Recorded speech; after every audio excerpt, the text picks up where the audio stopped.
A single millionaire watched the young woman gardener from his window every day, until one day he made a request that changed everything. Hello, viewer. Thanks for joining us. Leave a like and share your thoughts in the comments, along with the city you're watching from. Now let's continue with the story. Harold Wittmann pressed his forehead against the cool glass of his study window, watching the woman below as she knelt among the roses. 48 years old, and he had never felt more like a foolish schoolboy. For 3 months, he had watched Margo Jenkins tend his gardens with a grace that made his chest tighten. Today, everything would change. Today, he would step outside his sanctuary and ask the impossible. The words burned in his throat like whiskey, words that could shatter the perfect distance he had maintained, words that could drive away the only light that had pierced his carefully constructed solitude. Harold straightened his tie, cleared his throat, and opened the door that separated his world from hers. Some requests, he knew, could not be taken back. "Margo, could I have a word with you?" The voice startled her so completely that Margo Jenkins nearly dropped her pruning shears into the prize-winning rosebush. In the 3 months since she had started working at Wittmann Estate, the owner had never once approached her directly. Harold Wittmann was a shadow at windows, a figure glimpsed disappearing around corners, a man who communicated exclusively through handwritten notes left on the garden shed door. She turned slowly, dirt-stained gloves still clutching the shears, and found herself face to face with her enigmatic employer. Up close, Harold Wittmann was more imposing than she had imagined from her stolen glances. Tall and lean, with silver threading through dark hair that looked like he ran his hands through it too often. His grey eyes held an intensity that made her stomach flutter uncomfortably. "Of course, Mr. Wittmann." Her voice came out steadier than she felt. "Is there something wrong with the gardens?" Harold winced slightly at the formal address. For weeks, he had practiced this conversation in his mind, but now, standing mere feet from the woman who had unknowingly become the center of his daily existence, every rehearsed word fled his memory. "Please, call me Harold." He cleared his throat, his hands fidgeting with the cuffs of his pristine white shirt. "The gardens they are beautiful. More beautiful than they have ever been." Margot felt heat rise in her cheeks at the unexpected compliment. "Thank you. I love what I do." "I can see that." The words came out softer than he intended, loaded with months of observation. "I watch you work sometimes, from my study window." The admission hung between them like morning mist, fragile and revealing. Margot felt her heart skip, unsure whether to be flattered or concerned. There had been moments when she sensed eyes on her, when the hair on the back of her neck would prickle as she bent over the flower beds. She had attributed it to imagination, to the loneliness that seemed to permeate the grand estate. "I hope that does not make you uncomfortable," Harold continued quickly, reading the uncertainty in her expression. I have never seen anyone care for living things the way you do." There was something raw in his voice, something that made Margot set down her shears entirely and give him her full attention. Harold Wittmann was not just wealthy and reclusive, he was lonely. She recognized the signs because she had worn them herself for the past 2 years, ever since her husband died and left her adrift in a world that suddenly felt too big and too quiet. "It does not make me uncomfortable," she said gently. "I understand the need to find beauty wherever you can." Harold felt something in his chest loosen at her words. This was why he had been drawn to her. Beyond her obvious skill with plants and flowers, Margo Jenkins possessed a kindness that seemed to radiate from her very core, a warmth that had been missing from his life for longer than he cared to admit. "I have been thinking," he began, then stopped, running a hand through his hair in a gesture that made him look younger than his 48 years. "This is going to sound strange, and please feel free to refuse, but I was wondering if you would consider having dinner with me." The question landed between them with the weight of a stone dropped into still water. Margot blinked, certain she had misheard. "Dinner? Not as employer and employee?" Harold clarified quickly, colour rising in his cheeks. As two people who might enjoy each other's company. I realize this is highly unusual, and if you are not interested, we can pretend this conversation never happened. Your job is absolutely secure, regardless of your answer." Margot studied his face, searching for any sign of the predatory behavior she had learned to watch for in her 43 years. Instead, she saw nervousness, hope, and something that looked remarkably like vulnerability. Harold Wittmann, millionaire businessman and master of this sprawling estate, was asking her on a date with all the awkward uncertainty of a teenager. "May I ask why?" she said finally. The question caught Harold off guard. He had expected either acceptance or polite refusal, not an interrogation of his motives. But as he looked into Margot's warm brown eyes, he realized she deserved honesty, because in 3 months of watching you work, you are the first person I have encountered who seems to understand that beauty requires patience and care, he said, because when you smile at a rosebush that has finally bloomed, it reminds me that joy still exists in this world. And because I have been alone in this house for so long that I had almost forgotten what it felt like to want to know another person." The honesty in his words hit Margot like a physical force. She had expected charm or flattery, not this raw admission of isolation.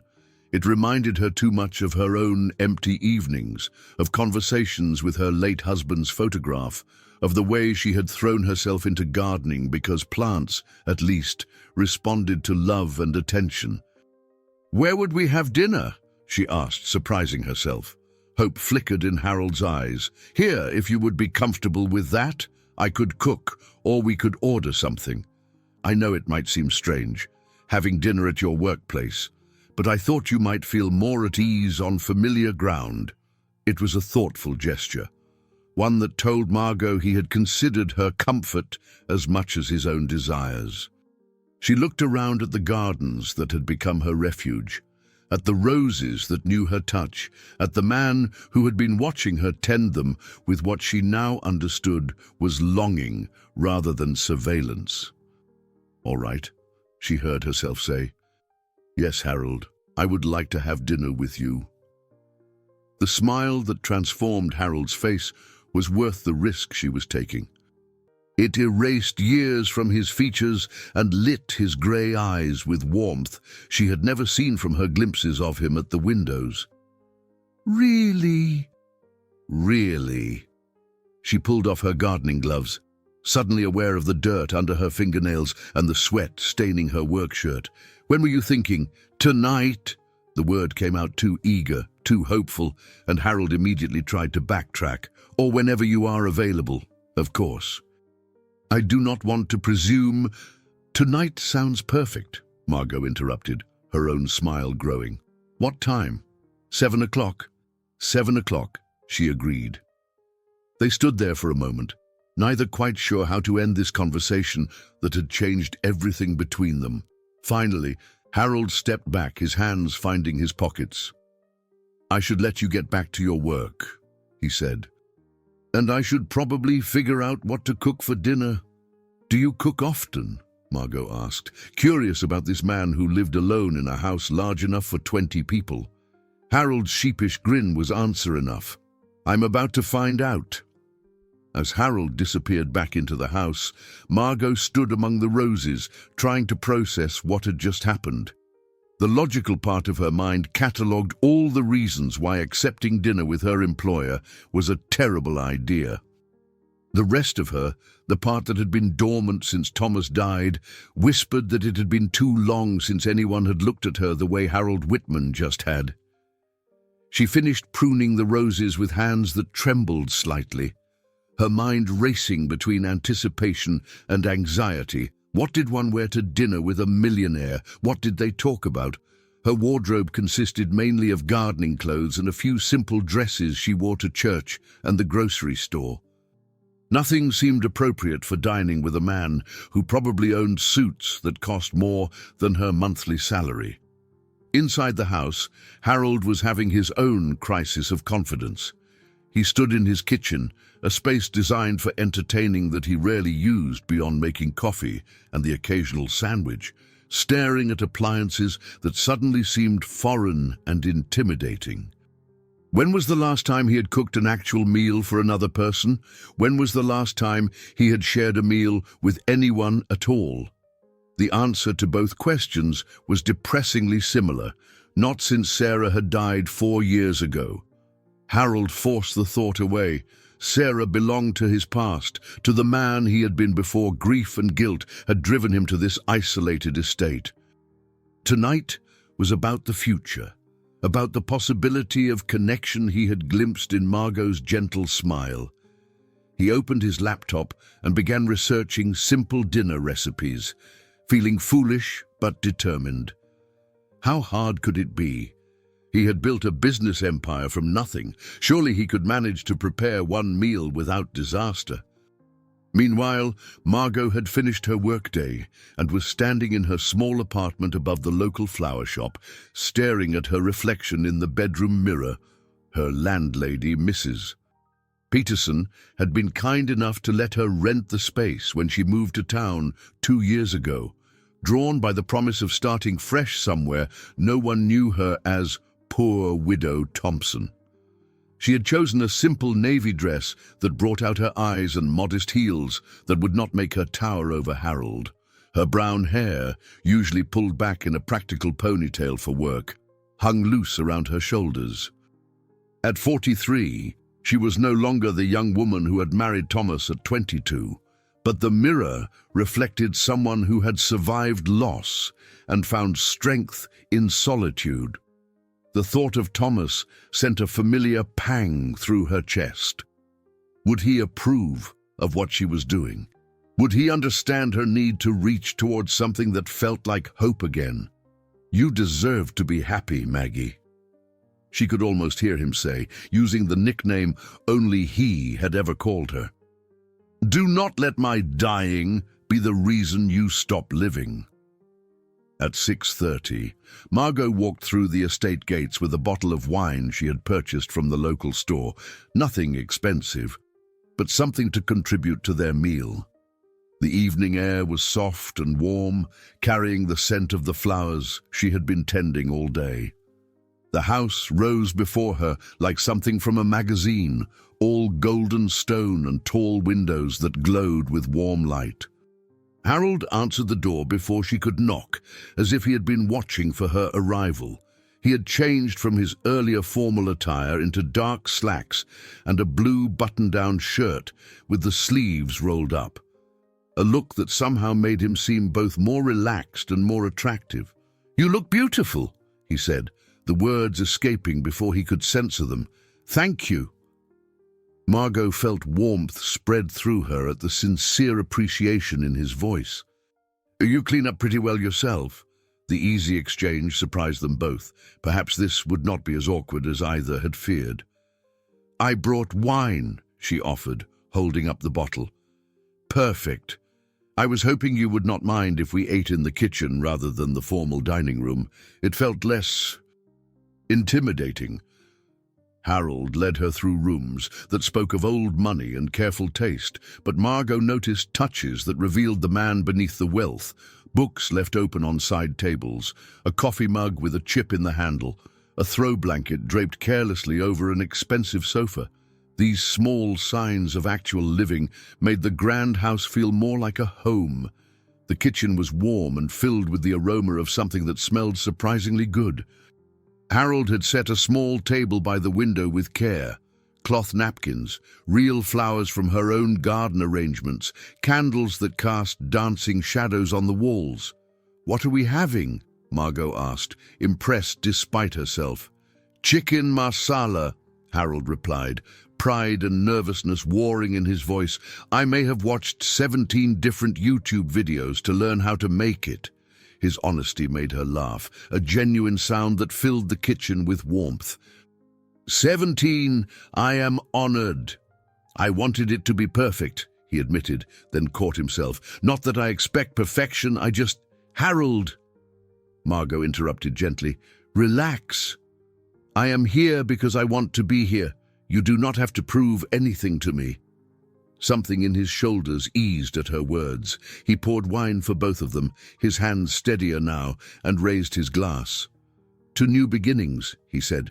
To taking chances, she countered. They clinked glasses, and Margot was surprised by how natural it felt to be sitting in Harold Wittmann's kitchen, sharing wine and easy conversation. The food, when he served it, was actually quite good. Perhaps not restaurant quality, but made with care and attention that seasoned it better than any professional preparation could have. So tell me about yourself, Harold said as they ate. I know you are an excellent gardener, but what else should I know about Margot Jenkins? It was a simple question, but one that opened doors Margot had kept carefully closed for 2 years. She found herself talking about her love of growing things, her childhood on her grandmother's farm, her late husband's battle with cancer, and her decision to start over in a new place where memories could not ambush her around every corner. Harold listened with an attention that was both flattering and unnerving. When was the last time someone had hung on her words this way, as if what she had to say truly mattered? Your turn, she said eventually. What should I know about Harold Wittmann, beyond the fact that he makes excellent chicken marsala and lives in a house big enough for a small village? Harold's smile faltered slightly, and Margot wondered if she had pushed too hard too fast. But after a moment, he began to speak, his voice quiet but steady. I used to be married, he said. Sarah died 4 years ago. Cancer, like your husband. I thought if I moved here, away from everything that reminded me of her, the pain would be easier to bear. And was it? Margot asked softly. Harold met her eyes across the small table. Until recently, I thought isolation was the same thing as healing. I'm beginning to understand I was wrong. The admission hung between them like a bridge neither was sure they were ready to cross. Margot set down her fork, studying Harold's face in the candlelight. She recognized the expression, the careful control that barely contained years of accumulated grief. How long were you married? She asked. 15 years. We met in college. Harold's fingers traced the rim of his wine glass. Sarah was studying art history. She used to say that beauty was meant to be shared, never hoarded. I think she would have loved what you have done with the gardens. The mention of his late wife loving her work sent an unexpected pang through Margot. Was that what this was about? Was she simply a living reminder of the woman he had lost? Harold, she began carefully, I need to ask you something, and I hope you will be honest with me. He straightened, sensing the shift in her tone. Of course. When you look at me, when you watch me in the gardens, are you seeing me, or are you seeing her? The question hit Harold like a physical blow. He set down his wine glass with enough force that liquid sloshed over the rim, staining the white tablecloth. For a moment he could not speak, could not even breathe properly. He started, then stopped. The easy lie would be to reassure her, to say of course he saw her, and only her. But Margot deserved better than convenient fiction. At first, maybe there were similarities, the way you both found joy in growing things, the gentleness. But Margot, if you think I invited you here tonight as some kind of substitute for my dead wife, you are wrong. Then why? Her voice was steady, but Harold could see the vulnerability in her eyes. Why me? Why now? Harold pushed back from the table and walked to the window, looking out at the gardens that glowed silver in the moonlight. When he spoke, his voice was raw with honesty. Because watching you work these past 3 months has been the first time since Sarah died that I have felt anything other than numb. Because when you smile at a flower that has finally bloomed, it reminds me that there is still beauty in this world worth paying attention to. And because last week, when you were singing while you weeded the herb garden, I realized I had forgotten what happiness sounded like." He turned back to face her, his grey eyes intense in the candlelight. "You are not Sarah. You could never be Sarah, and I would never want you to be. But you are alive, Margot. Vibrantly, beautifully alive. And for the first time in 4 years, being around someone who is truly living makes me want to try living again too." Margot felt tears prick her eyes at the raw honesty in his words.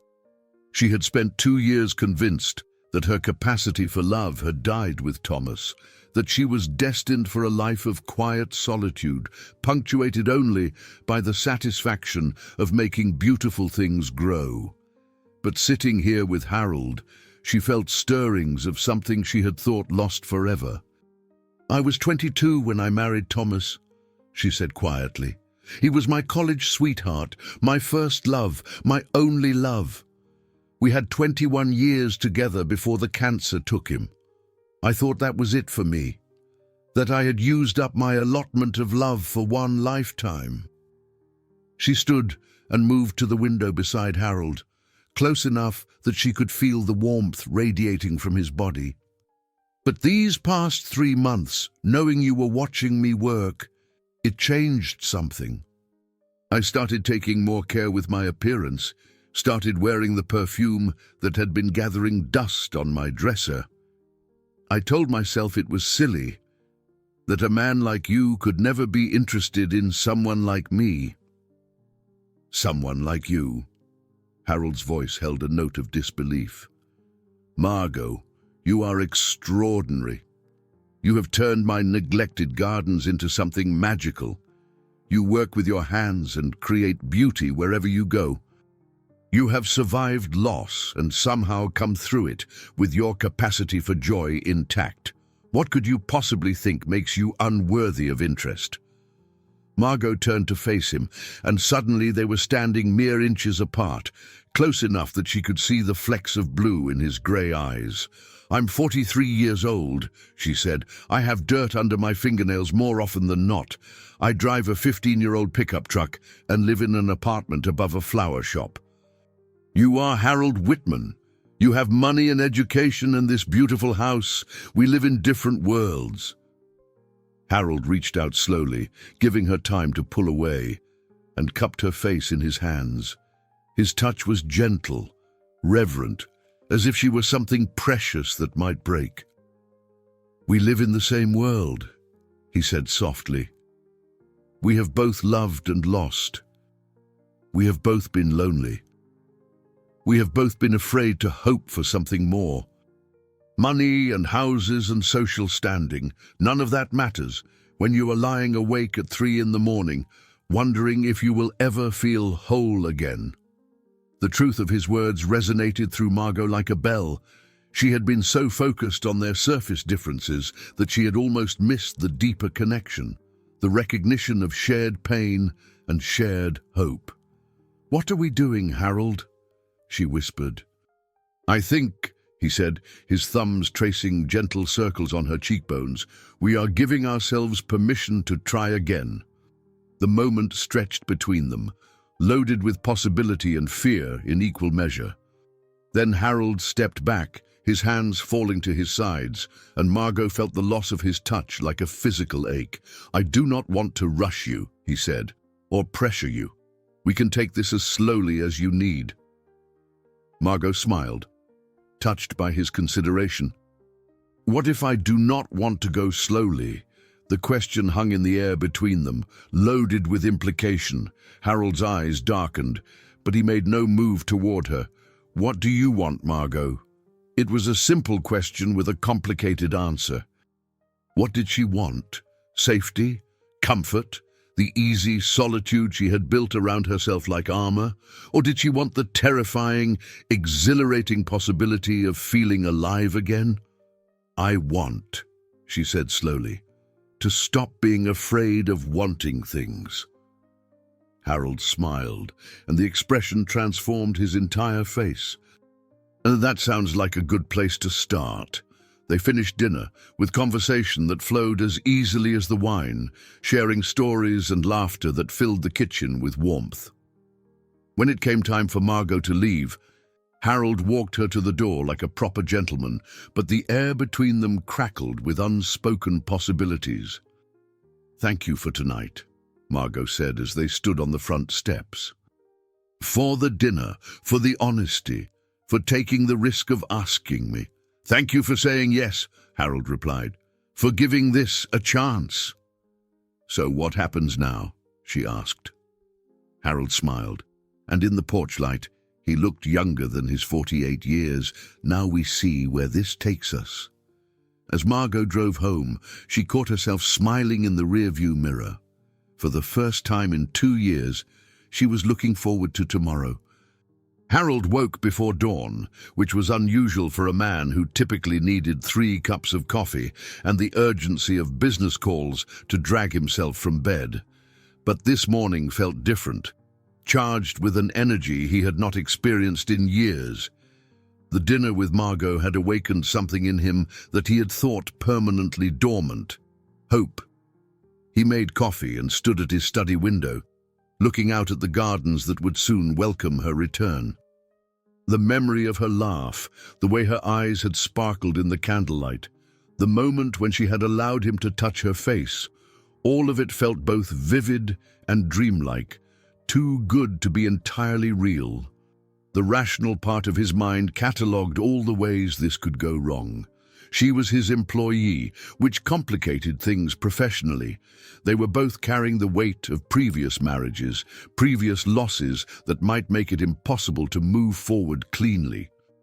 And perhaps most dangerous of all, he was already thinking about her in ways that suggested his heart was running far ahead of his better judgment. But as he watched the sunrise paint the sky in shades of rose and gold, Harold decided that perhaps better judgment was overrated. He had spent 4 years being careful, being sensible, being safely isolated from anything that might hurt him. Last night had reminded him that avoiding pain often meant avoiding joy as well. Across town, Margo was having her own morning revelations. She had slept better than she had in months, but woke with a flutter of nerves that felt remarkably like the butterflies she remembered from her teenage years. The face in her bathroom mirror looked different somehow, brighter, more alive, as if the woman she had been before grief dimmed her colors was finally returning. As she dressed for work, Margo found herself taking extra care with her appearance. Not dramatically, she was still going to spend the day with her hands in the dirt, but she chose her newest work shirt, applied a touch of lip gloss, and left her hair down instead of pulling it back immediately. Mrs. Peterson was watering the flowers outside the shop when Margo came downstairs, and the older woman's sharp eyes missed nothing. "You look different this morning, dear," she said, with the directness of someone who had lived long enough to speak her mind. "Good different. Something happened." Margo felt heat rise in her cheeks. "I had dinner with someone last night." "Someone special?" "Maybe," Margo admitted. "It is too early to tell." Mrs. Peterson smiled, an expression that held years of accumulated wisdom about matters of the heart. "Sometimes early is the best time to tell. Before we talk ourselves out of what our hearts already know." The words stayed with Margot as she drove to the estate, her old pickup truck rumbling through the morning quiet. What did her heart know? That Harold Wittmann was dangerous to her carefully constructed peace, that the way he had looked at her last night had awakened feelings she had thought buried with Thomas. That for the first time in 2 years, she was excited about something that had nothing to do with plants or flowers or the safe, solitary life she had built. She parked by the garden shed as usual, but this morning she found herself glancing toward the house, wondering if Harold was awake, if he was thinking about her the way she had been thinking about him. Harold was not just thinking about her, he was watching for her. When her truck appeared in the drive, he felt his pulse quicken like a teenager waiting for his first date to arrive. The impulse to go outside immediately and continue their conversation from the night before warred with the knowledge that she had work to do and he had no legitimate reason to interrupt her. Instead, he did what had become his habit over the past 3 months. He settled at his study window with his coffee and watched her begin her day. But this morning, the observation felt different, less like voyeurism and more like a privilege she had granted him. The right to appreciate the grace with which she moved among the flowers, the obvious love she brought to her work. Margot was acutely aware of being watched, but instead of the vague discomfort she had felt in the past, she now found the attention oddly comforting. She knew Harold was there, knew he was choosing to spend his morning appreciating what she was creating, and it added a layer of purpose to her movements. She was no longer just tending a garden. She was creating beauty for someone who valued it, someone who saw her effort and found it worthy of his time. Around 10 o'clock, her self-consciousness finally won over her professionalism. She found herself looking directly up at the study window, shading her eyes against the morning sun. Harold was there, coffee mug in hand, and when their eyes met across the distance, he raised the mug in a small salute that made her smile. The gesture was simple, almost silly, but it broke the strange tension that had been building all morning. This was Harold, the man who had spent 17 YouTube videos learning to cook chicken marsala, the man who had been honest about his loneliness and gentle with her fears. Whatever was happening between them did not have to be complicated by overthinking. Margo waved back, then returned to her work with a lighter heart. They had shared one dinner, one evening of honest conversation. There was no need to make it more dramatic than it was.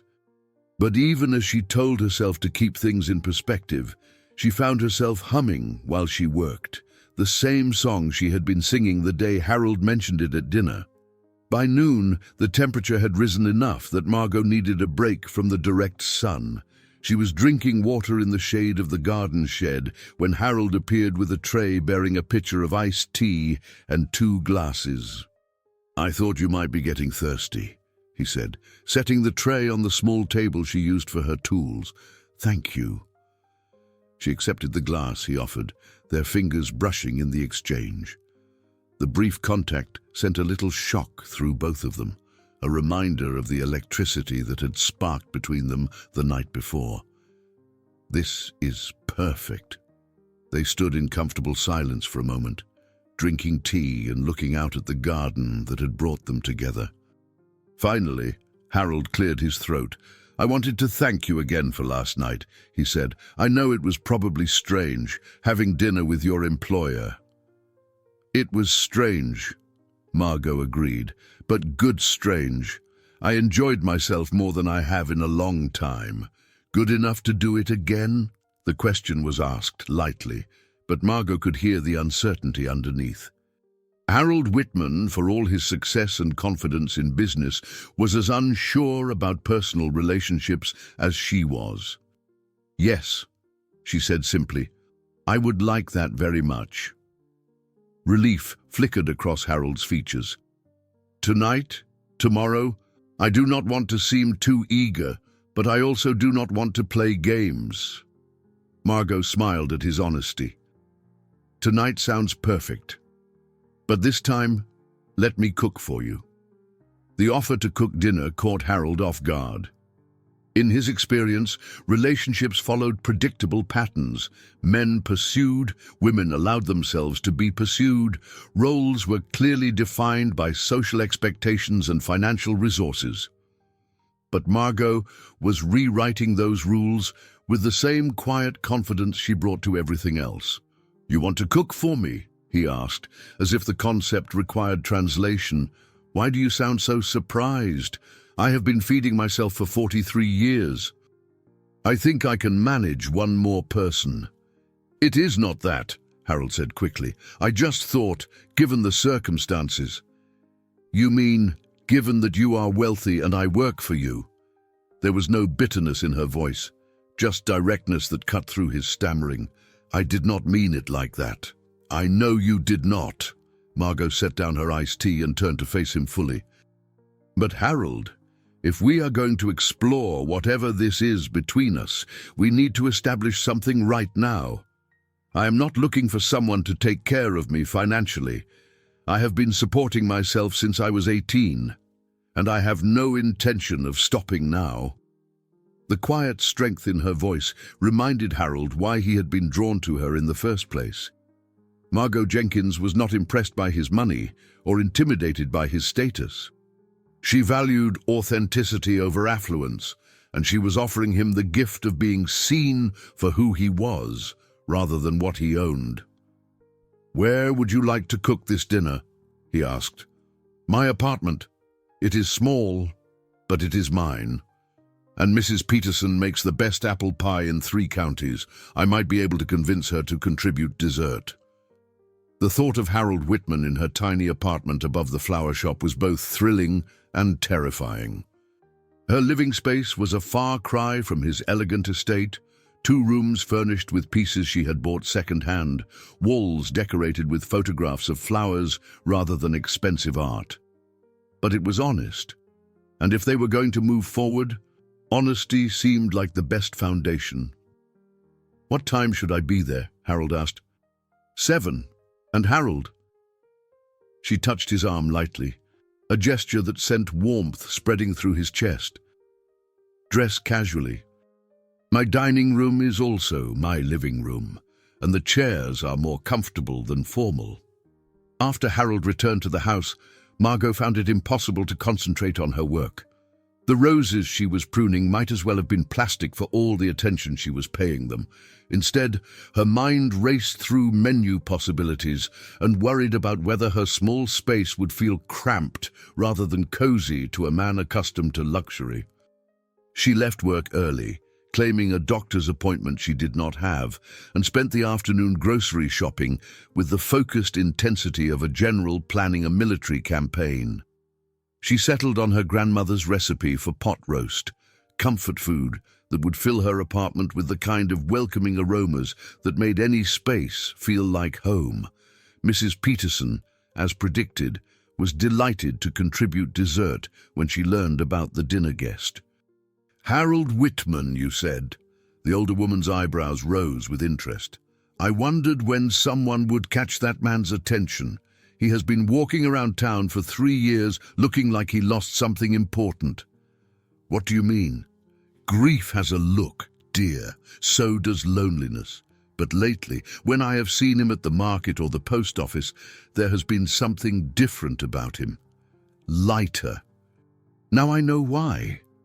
That evening, as Margot set her small table with her grandmother's china, not expensive, but beautiful in its simplicity, she felt a mixture of nervousness and anticipation that reminded her of being young. The apartment glowed with warmth from candles and the soft lamplighting she preferred to harsh overhead fixtures. The pot roast filled the air with rich, savory scents that spoke of home and comfort and care. Harold arrived precisely at 7, carrying a bottle of wine that probably cost more than Margot spent on groceries in a month. But his nervous smile was so endearing that she could not begrudge him the gesture. He had taken her advice about dressing casually, dark jeans and a soft blue sweater that made his eyes look more blue than grey, but she could tell he was out of his comfort zone. "This is lovely," he said, looking around the small space with genuine appreciation rather than polite condescension. "It is not much, but it suits me." Margot took his jacket, hyper-aware of how his presence seemed to fill the small apartment. "Would you like some wine? I should warn you, I only have regular glasses, not proper wine glasses." "Regular glasses are perfect," Harold said, then caught himself. "I am sorry, I do not want to sound patronizing.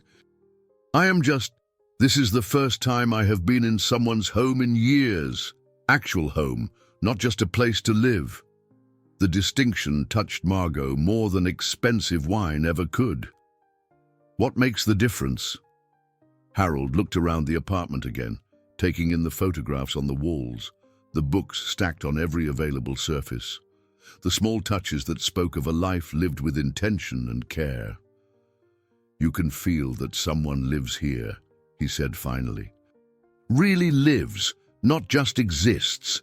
There are books with broken spines because they have been read and reread. There are photographs that mean something to you. That chair by the window has an indentation that shows it is your favorite spot. This place tells the story of who you are." Margot felt tears prick her eyes at the accuracy of his observation. "What does your house tell about you?" Harold was quiet for a long moment, considering. "That I have been hiding. From life, from connection, from anything that might hurt me. Your home is full of evidence that you engage with the world. Mine is full of evidence that I have been avoiding it." They sat down to dinner, and Margot watched Harold's face as he tasted the pot roast. The expression of genuine pleasure that crossed his features made all her afternoon anxieties worthwhile. "This is incredible," he said. "When you said you could cook, I did not expect—" He paused, fork halfway to his mouth. "I'm doing it again, are not I? Making assumptions based on circumstances rather than actually listening to what you tell me." "You are learning," Margot said with a smile. "That is what matters. Tell me about this recipe. It tastes like it has a story. My grandmother's. She taught me to cook when I was 12, said a woman should never depend on anyone else to feed her properly. She was a practical woman, but she believed food made with love tastes different from food made from duty." "What else did she teach you?" The question opened a door to memories Margot rarely shared, stories of summers spent on her grandmother's farm, lessons about strength and independence, delivered alongside instructions for canning vegetables and tending livestock. Harold listened with the same focused attention he had given her the night before, asking questions that showed he was truly interested in understanding who she was and where she came from. As the evening progressed, Margot began to relax. Harold seemed genuinely comfortable in her small space, more at ease than he had been in his own grand kitchen. They talked about everything and nothing, favorite books, childhood memories, dreams they had abandoned and dreams they were still brave enough to pursue. By the time they reached Mrs. Peterson's apple pie, the apartment felt smaller in the best possible way.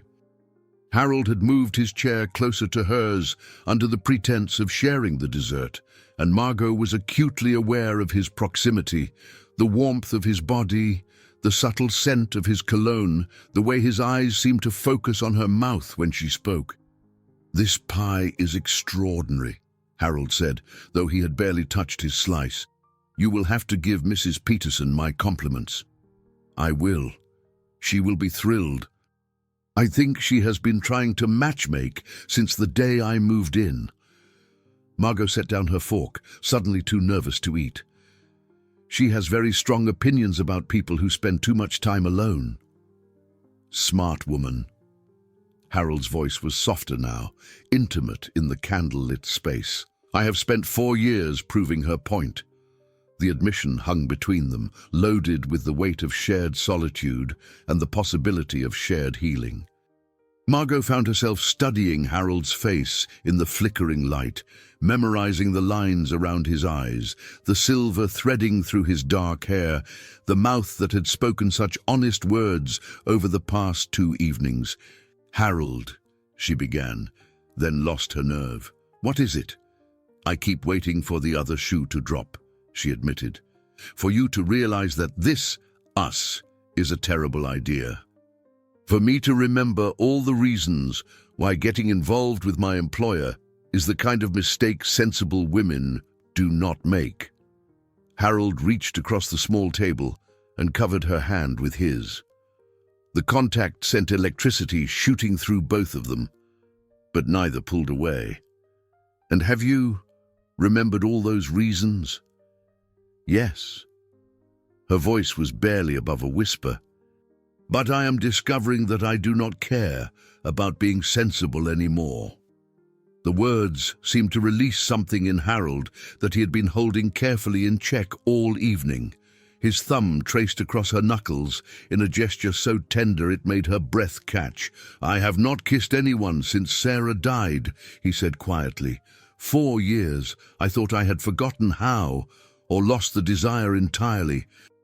But being here with you, in this beautiful home you have created, watching you move around your kitchen like some kind of domestic goddess, Margot, I cannot stop thinking about kissing you." The honesty in his words, the vulnerability of the confession, undid whatever remained of Margot's carefully constructed defenses. She had been attracted to Harold from the moment she first glimpsed him at the windows, but this raw admission of want and need, transformed attraction into something deeper and more dangerous. "Then why do you not?" she asked. Harold's grey eyes searched her face, looking for any sign of uncertainty or politeness, masquerading as desire. What he saw instead was the same want reflected back at him, the same recognition that they had moved beyond the safe territory of employer and employee into something uncharted and electric. He stood slowly, never breaking eye contact, and moved around the small table to her chair. Margot rose to meet him, and suddenly they were standing so close she could feel his breath against her forehead.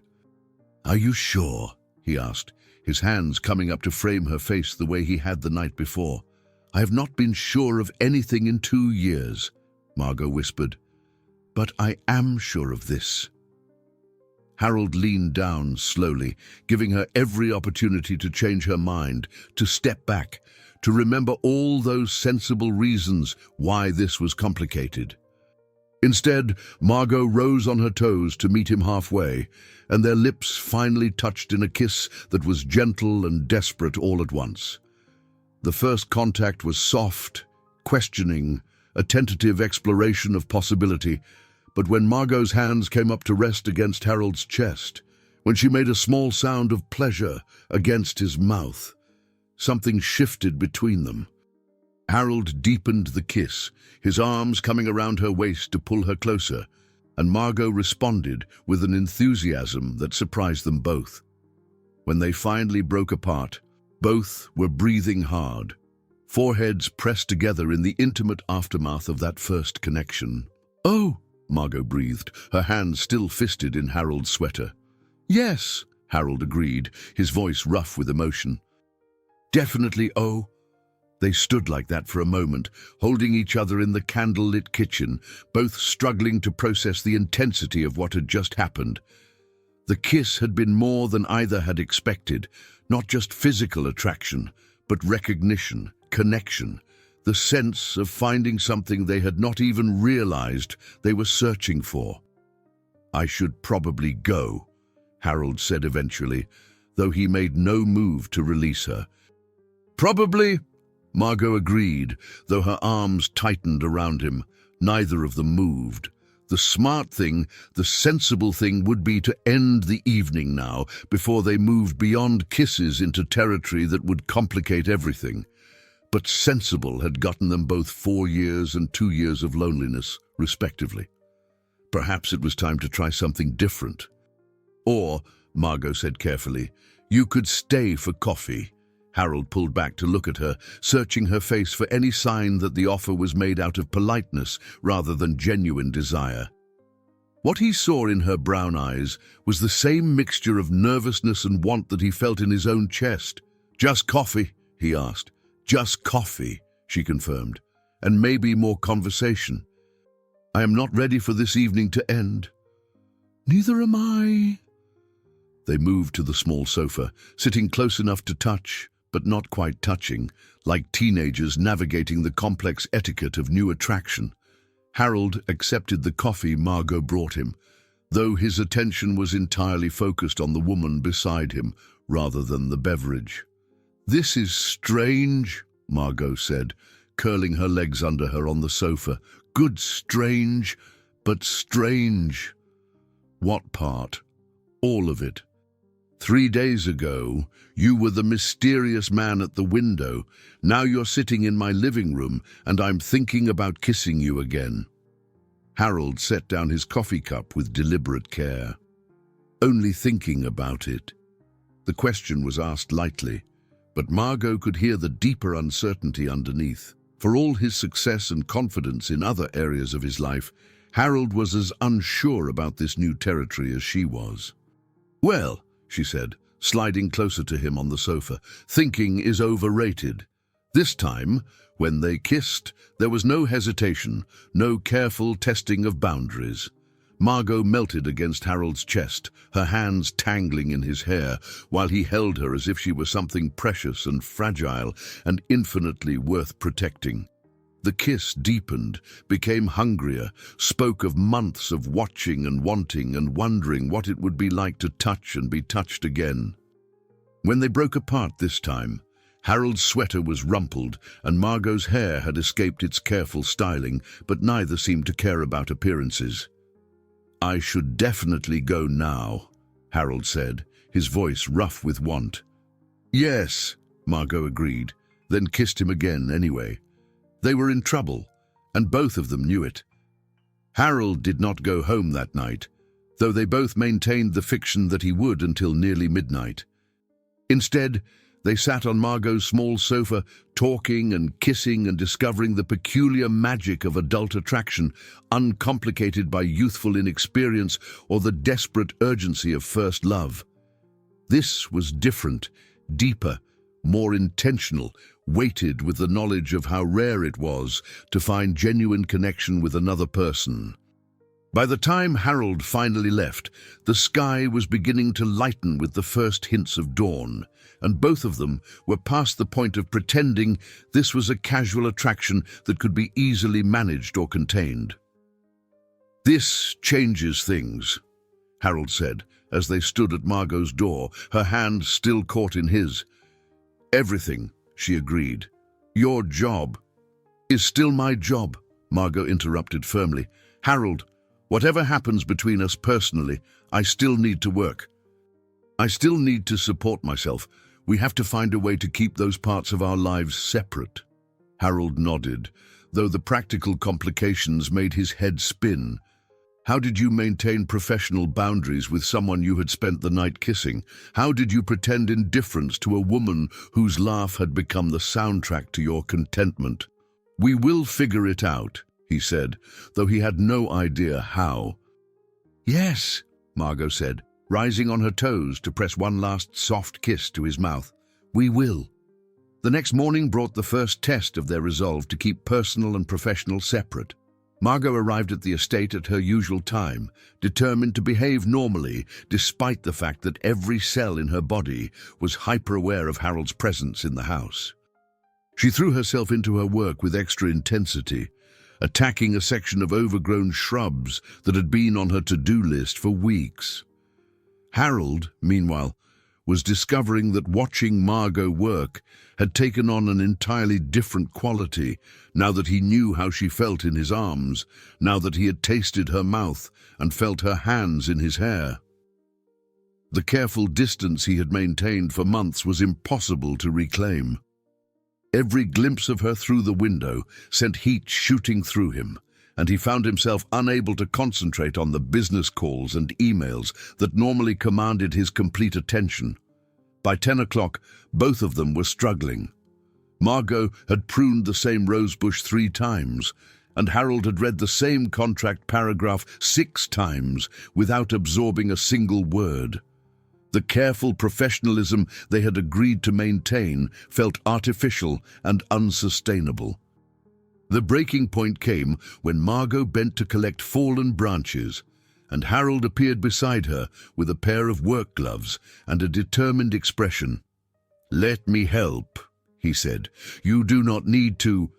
I want to." He pulled on the gloves with the air of a man making a decision.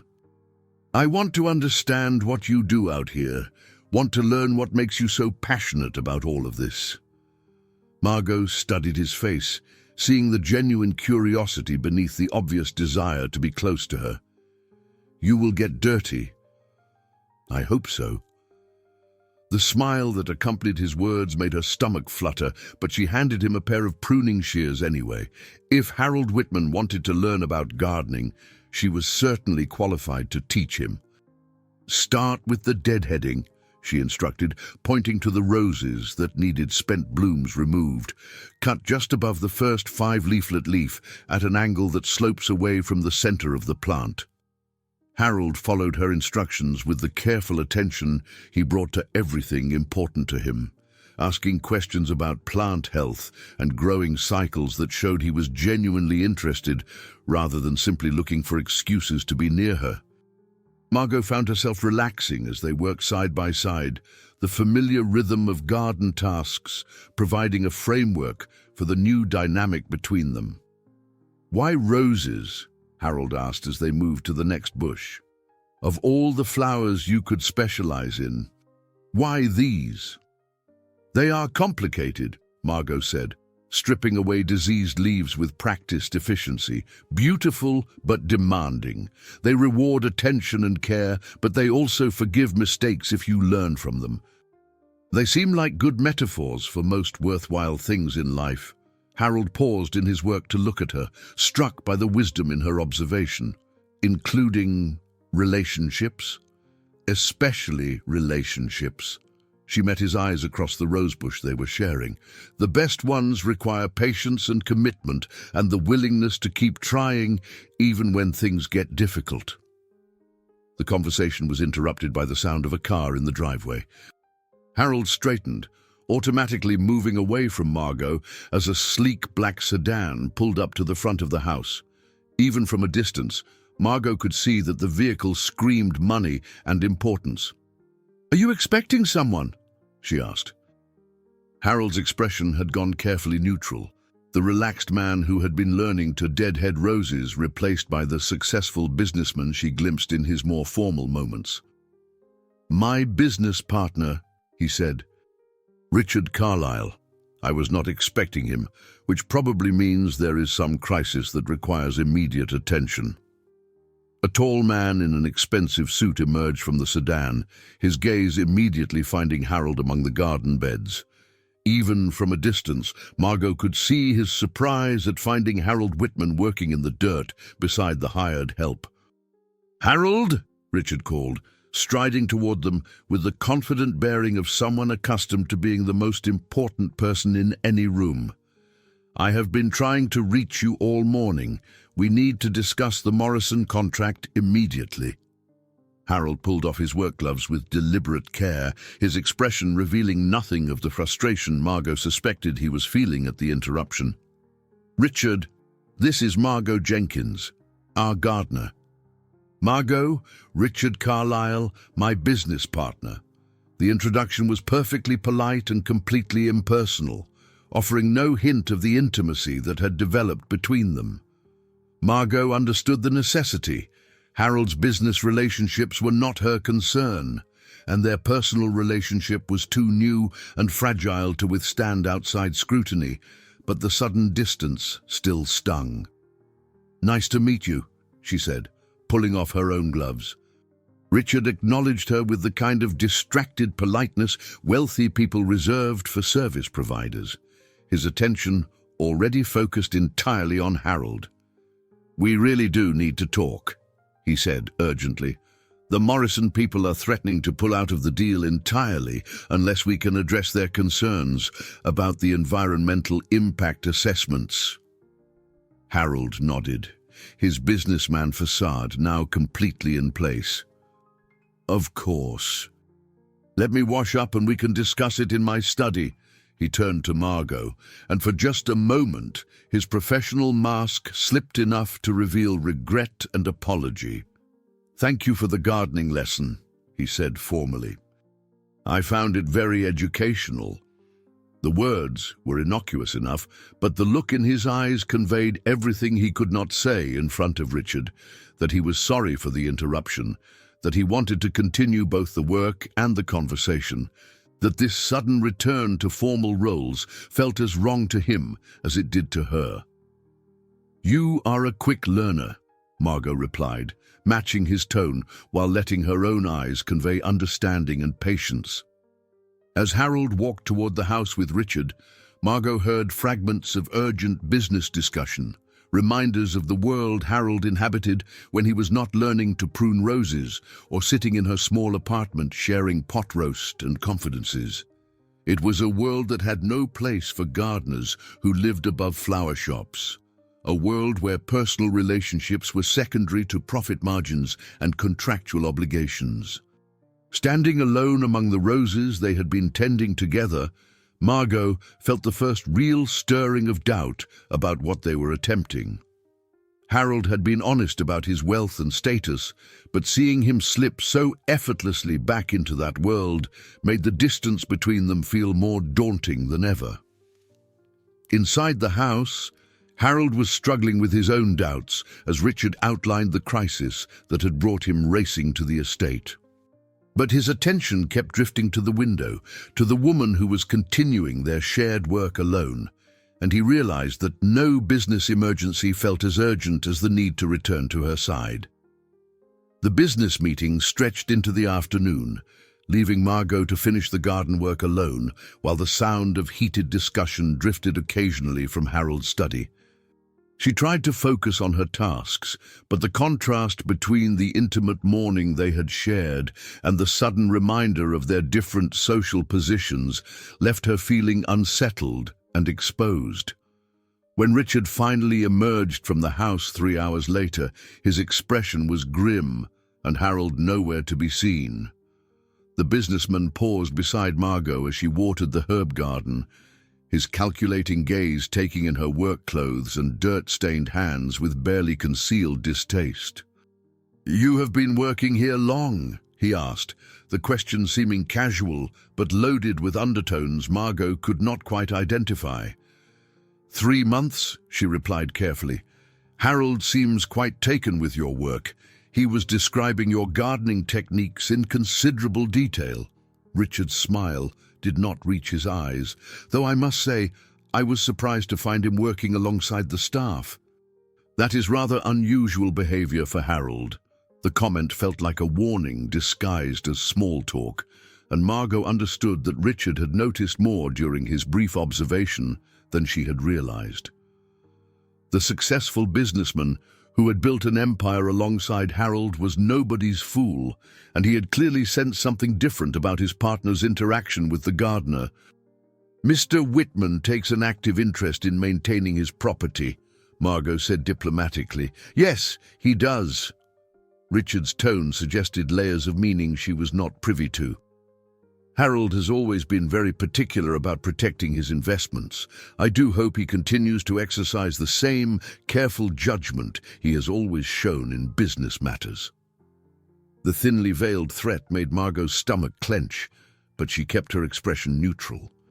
"I am sure he will."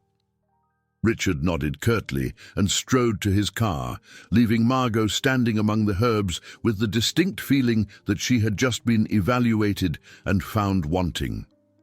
The message was clear.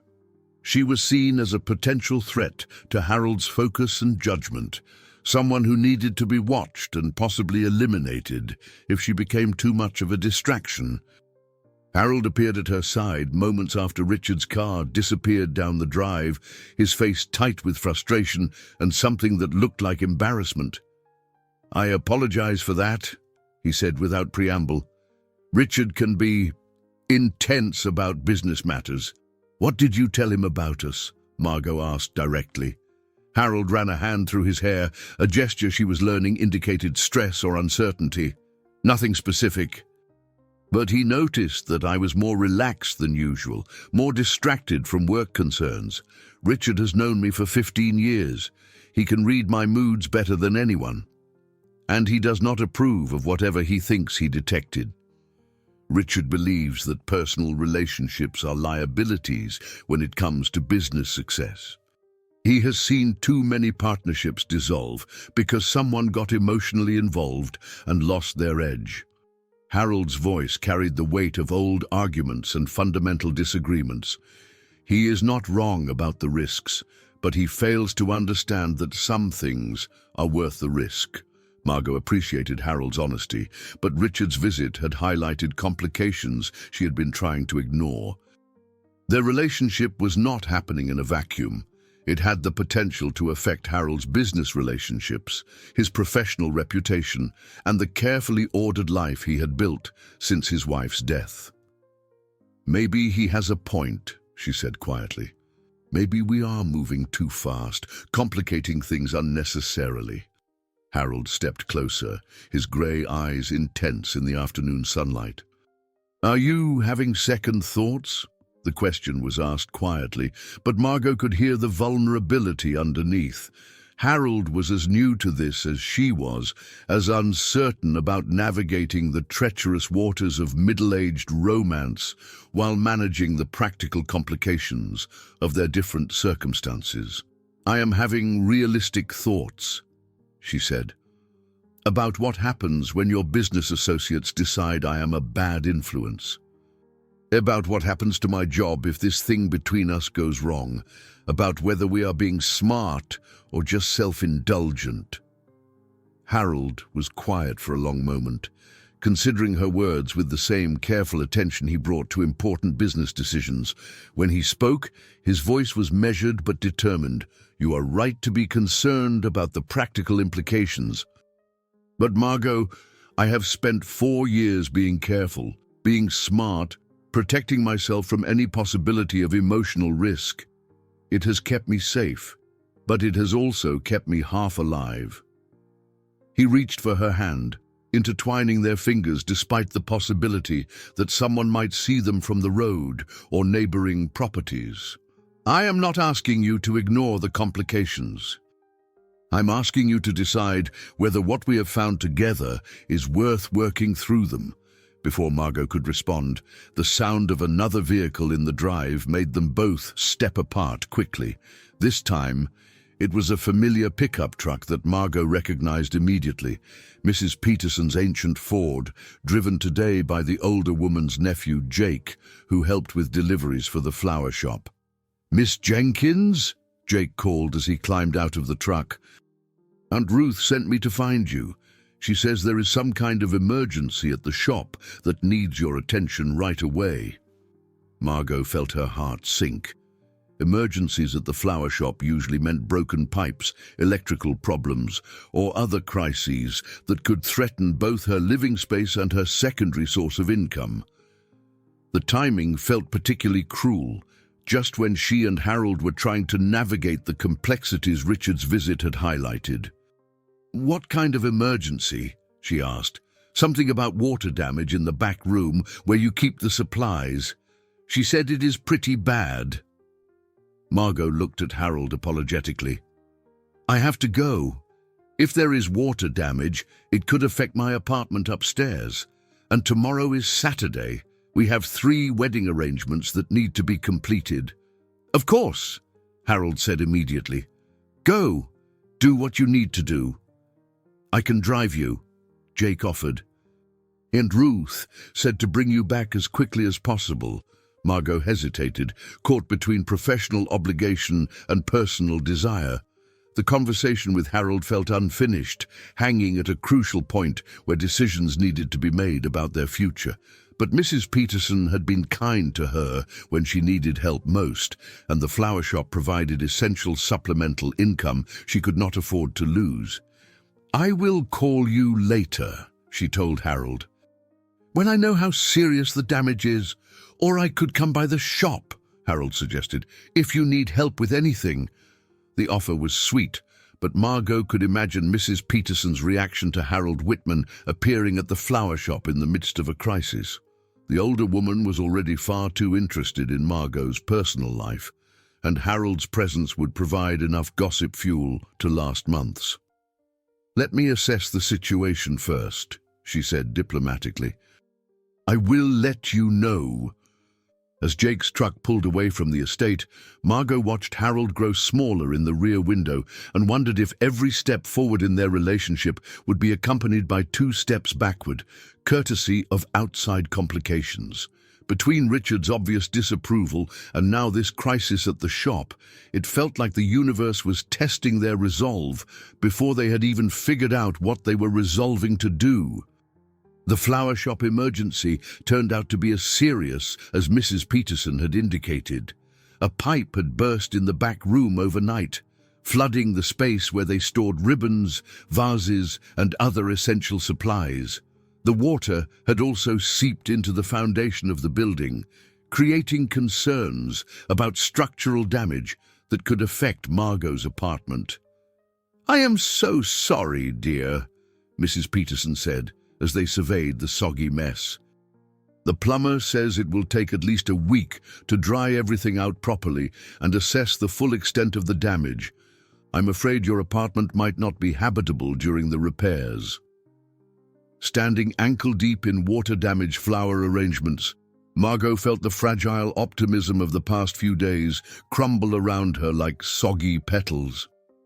The apartment that had become her sanctuary, the place where she had cooked dinner for Harold and discovered the possibility of beginning again, was now uninhabitable for an indefinite period. "Do you have somewhere you can stay?" Mrs. Peterson asked, her weathered face creased with genuine concern. Margot ran through her limited options. She had no family in the area, few close friends, and not enough savings to afford a hotel for a week or more. The closest thing she had to a support system was standing beside her in rubber boots, looking as distressed as she felt. "I will figure something out," she said, trying to project more confidence than she felt. "Nonsense. You will stay with me." Mrs. Peterson's tone brooked no argument. "The spare room is small, but it is clean and dry. We can make do until your place is livable again." The offer was generous and practical, but it would also mean living under the watchful eye of a woman who already suspected something was developing between Margot and Harold. Mrs. Peterson was kind but hardly discreet, and the last thing their fragile relationship needed was a well-meaning matchmaker offering commentary on every interaction. "I could not impose," Margot began. "You are not imposing. You are accepting help from someone who cares about you." Mrs. Peterson fixed her with the stern look that had probably convinced decades of customers to buy flowers they had not planned to purchase. "Besides, I could use the company. This old house gets lonely, especially in the evenings." Before Margot could formulate further protests, her phone rang. Harold's name appeared on the screen, and she felt her heart skip despite the chaos surrounding her. "How bad is it?" he asked without preamble. "Bad. The apartment is not livable for at least a week, maybe longer depending on what the structural assessment reveals." "Where will you stay?" The question was asked with careful neutrality, but Margot could hear the underlying concern. She glanced at Mrs. Peterson, who was pretending to sort through water-damaged supplies while obviously listening to every word. "Mrs. Peterson has offered her spare room," Margot said. There was a pause on the other end of the line, and Margot could practically hear Harold processing the implications. Mrs. Peterson was sweet, but notorious for her involvement in other people's business. Having Margot stay with her would be like broadcasting their relationship to anyone who cared to pay attention. "That is very kind of her," Harold said finally. "But you know you have other options." The suggestion hung between them, loaded with implications neither was quite ready to voice. Harold was offering his house, his protection, his resources, but accepting would blur the professional and personal boundaries they were still trying to navigate. "Harold, I have 6 bedrooms," he continued, his voice carefully reasonable. "You could have complete privacy, your own space. And it would make the commute to work considerably shorter." Mrs. Peterson's eyebrows had risen to her hairline as she abandoned all pretense of not listening.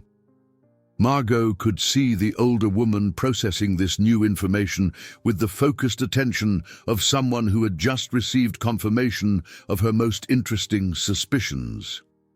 "I appreciate the offer," Margot said carefully, "but I think Mrs. Peterson's arrangement will work fine." "Of course," Harold said, though she could hear disappointment in his voice. "I just want you to know that you have choices." After ending the call, Margot found herself under Mrs. Peterson's speculative gaze. The older woman was practically vibrating with curiosity, and Margot knew there was no avoiding the conversation that was coming. "Harold Wittmann offered you a place to stay?" Mrs. Peterson asked with the delicacy of a freight train.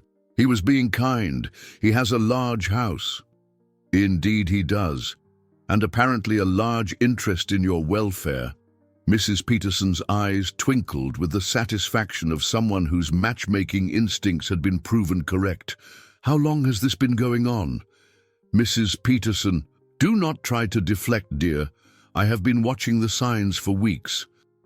You humming while you arrange flowers, taking extra care with your appearance, that glow that comes from being appreciated by someone special. Plus, Harold has been shopping at the market more frequently, always asking casual questions about you." The revelation that Harold had been asking about her sent warmth flooding through Margot's chest, even as she tried to maintain some semblance of privacy about their developing relationship. "We have had dinner a couple of times," she admitted, and it is complicated. He is my employer. We come from very different worlds. His business partner thinks I am a distraction that could affect Harold's judgment." Mrs. Peterson snorted with derision. "Richard Carlyle is a cold fish who thinks anything that does not generate profit is a waste of time. The man has been divorced 3 times because he cannot understand that relationships require actual emotional investment." "You know Richard?" "Small town, dear. Everyone knows everyone, especially when money is involved. Richard has been trying to convince Harold to sell this property and move closer to the city for years. He sees Harold's contentment here as a threat to their business expansion plans." This was new information that reframed Richard's visit in a different light. His disapproval of Margot might have less to do with her personally and more to do with anything that made Harold want to stay in the small town rather than pursuing more aggressive business opportunities. "Harold has not mentioned selling," Margot said, "because he is finally happy here. And Richard knows that happiness makes people less willing to uproot their lives for profit margins." Mrs. Peterson began loading salvageable supplies into a dry box with brisk efficiency. "The question is, what are you going to do about it?" "What do you mean?" "Are you going to let Richard Carlyle and social conventions dictate your choices? Or are you going to fight for something that makes you both happy?" The directness of the question caught Margot off guard. She had been so focused on the practical complications and potential obstacles that she had not really considered the alternative, actively choosing to pursue their relationship despite the challenges. "I do not know if I am brave enough for that kind of fight," she admitted. Mrs. Peterson stopped her sorting and fixed Margot with a look that was both gentle and fierce. "My dear girl, you packed up your entire life after your husband died and started over in a place where you knew no one. You took a job working for a reclusive millionaire and turned his neglected gardens into something magical. You survived loss and loneliness and found the strength to hope again. Trust me, you are brave enough for whatever fight is required." The older woman's words resonated through Margot like a bell, reminding her of reserves of strength she had forgotten she possessed. She had survived the worst thing she could imagine, losing Thomas, and found ways to build a meaningful life from the ashes of that loss. Perhaps it was time to stop approaching happiness so defensively. That evening, as Margot settled into Mrs. Peterson's spare room with a bag of clothes salvaged from her water-damaged apartment, she found herself thinking about choices and courage. Through the window, she could see the lights of Harold's house in the distance, and she wondered what he was doing, whether he was thinking about her, whether he was questioning the wisdom of getting involved with someone whose life seemed to attract complications. Her phone buzzed with a text message. "Sweet dreams, Margo. Tomorrow we figure out how to make this work." Reading Harold's words, Margot felt something settle in her chest, not quite peace, but determination. Mrs. Peterson was right. She had survived worse than social disapproval and business complications. Perhaps it was time to stop protecting herself from potential hurt and start fighting for potential happiness. The next morning brought an unexpected visitor to Mrs. Peterson's breakfast table. Harold arrived at 7:30 with coffee from the local bakery and a determined expression that suggested he had been awake most of the night, making decisions. "I hope I am not intruding," he said, as Mrs. Peterson answered the door in her robe and slippers, "but I wanted to speak with Margot before she started work today." Mrs. Peterson's eyes sparkled with delight at this development. "Not intruding at all. Margot is just finishing breakfast." "Come in, come in." Harold found Margot in the small kitchen, dressed for work but nursing a cup of coffee with the careful attention of someone who had not slept particularly well. She looked up when he entered, and the smile that crossed her face made his early morning drive worthwhile. "This is a surprise," she said. "I brought coffee, real coffee, from Sophie's bakery." He set the takeout cups on the table with the air of someone making an offering. "I thought we should talk before the day gets away from us again." Mrs. Peterson bustled around them with transparent attempts to appear busy while obviously listening to every word. Finally, Harold cleared his throat diplomatically. "Mrs. Peterson, I wonder if I might speak with Margot privately for a moment." Of course. I have some things to attend to upstairs." The older woman disappeared with barely concealed glee, leaving them alone in the small kitchen. Harold sat across from Margot at the worn wooden table, and for a moment they simply looked at each other, both aware that they had reached some kind of turning point that required decisions rather than just drift. "I have been thinking about what you said yesterday," Harold began. "About being realistic, about the complications we're facing." Margot felt her stomach clench, preparing for the gentle rejection she had been half expecting since Richard's visit highlighted how different their worlds truly were. "And I have reached a conclusion," Harold continued. "I am tired of being realistic, if realistic means choosing safety over happiness." The words were not what she had expected, and Margot felt hope flutter in her chest like a butterfly testing new wings. "What does that mean, practically speaking?" "It means I am willing to deal with Richard's disapproval and anyone else who thinks our relationship is inappropriate or ill-advised. It means I want to stop hiding what is happening between us as if it were something shameful rather than something wonderful." Harold reached across the table and took her hands, his thumbs tracing familiar patterns across her knuckles. "Margot, I am falling in love with you. I know it is fast, I know it is complicated, but I am tired of pretending that what I feel for you is anything less than life-changing." The declaration hit Margot like a physical force, stealing her breath and making her heart race with a mixture of joy and terror. Love, the word she had been afraid to even think, let alone speak aloud. "Harold, you do not have to say anything back," he said quickly. "I am not asking for declarations or promises. I am just telling you where I stand so you can make your own decisions with complete information." Margot looked into his grey eyes and saw everything she had been afraid to hope for: devotion, commitment, the willingness to fight for what they had found together. But she also saw vulnerability, the fear that came with putting your heart in someone else's hands after learning how badly such gestures could end. "I love you too," she said quietly, and watched Harold's face transform with relief and joy. The admission felt like stepping off a cliff, exhilarating and terrifying all at once. But as Harold's smile lit up the small kitchen, Margot realized that some leaps of faith were worth the risk of falling. "So what do we do now?" she asked. "Now we stop sneaking around like we are doing something wrong. I want to take you to dinner in town, where people can see us. I want to introduce you to my friends as my girlfriend, not just my gardener. I want to build something real with you, something that can withstand outside pressure because we are honest about what it means to us." The proposal was both thrilling and daunting. Going public with their relationship would subject them to scrutiny and judgment from people who might not understand or approve. But it would also mean no more careful distances in professional settings. No more pretending that the most important thing in Harold's life was something to be hidden away.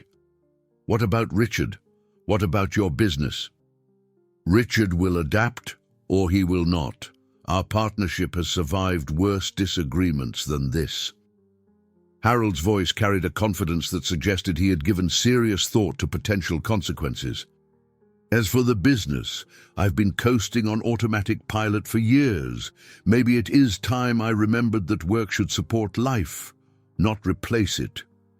Their conversation was interrupted by the sound of Mrs. Peterson's deliberately heavy footsteps on the stairs, giving them warning that their private moment was ending. The older woman appeared in the kitchen doorway with poorly feigned surprise at finding them still talking. "I hope I am not interrupting anything important," she said with transparent innocence. "Actually," Harold said, standing and helping Margot to her feet, "you are the first person I would like to tell that Margot and I are officially dating." Mrs. Peterson clapped her hands together with unconcealed delight. "Oh, how wonderful! I knew it. I absolutely knew it from the moment she mentioned having dinner with someone special." "You told her about our dinner?" Harold asked Margot with amusement.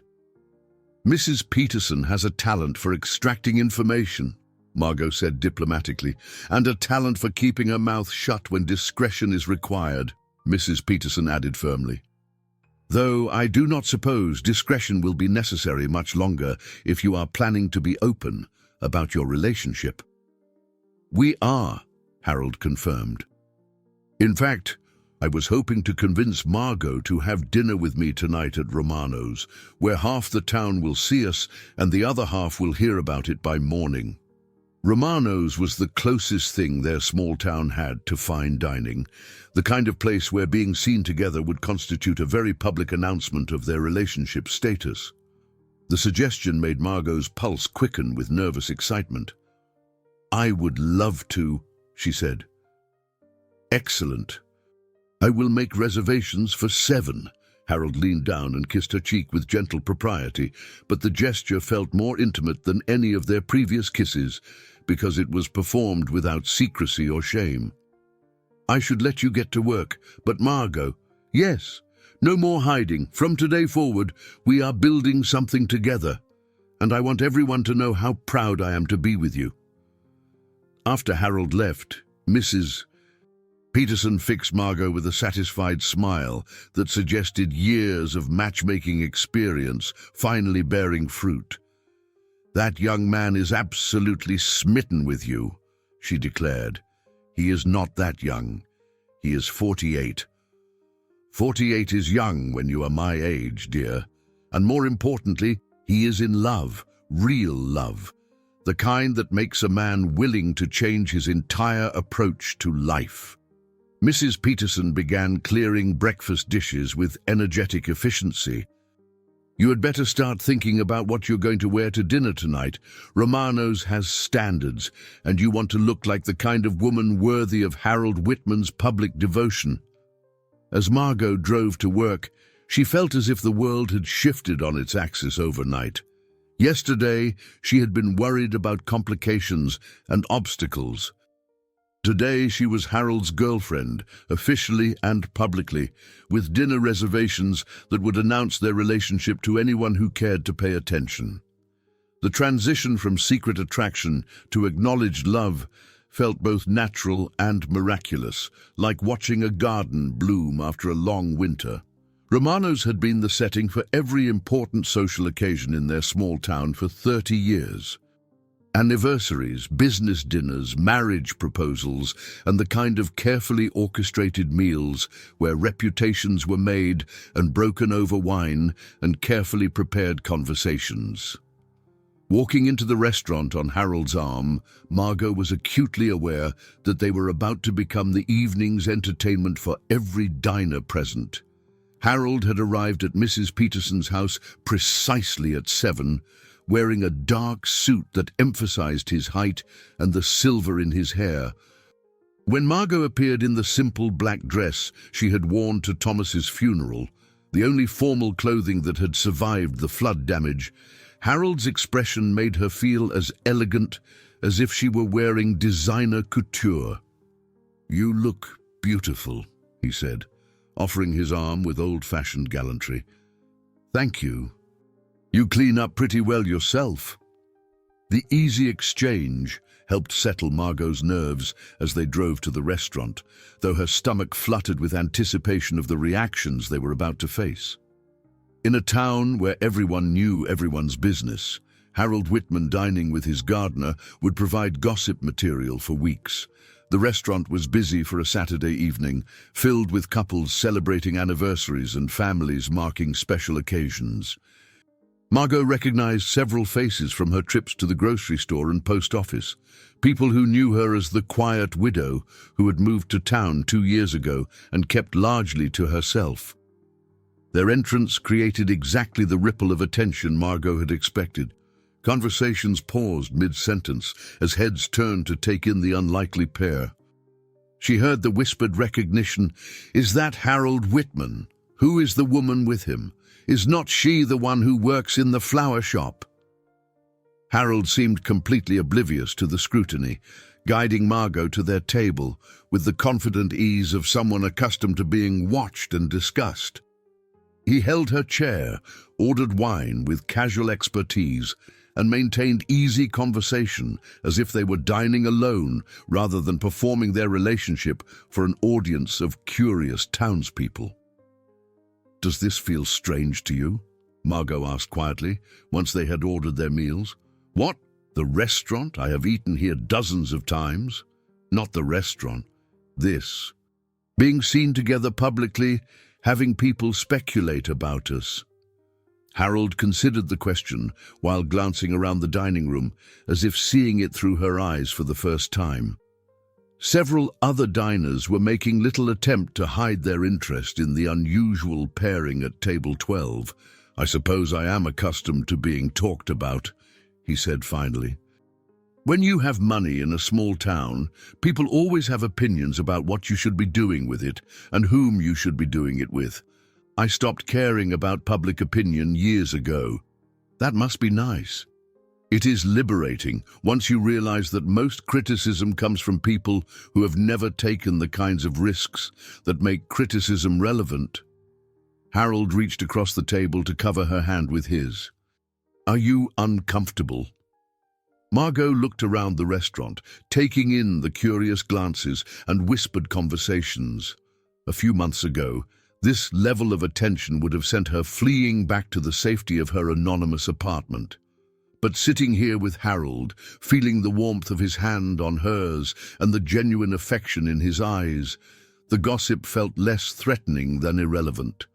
"No," she said, surprising herself with the honesty of the answer. "I thought I would be, but I'm not. Let them talk." Harold's smile was proud and relieved in equal measure. "Good, because I plan to do this often." Their conversation was interrupted by the approach of a familiar figure, Dr. Sarah Mitchell, the town's only female physician and someone Margot recognized from her occasional visits to the medical clinic. Dr. Mitchell was also someone Harold knew well, apparently, because he stood to greet her with obvious pleasure. "Sarah, how good to see you.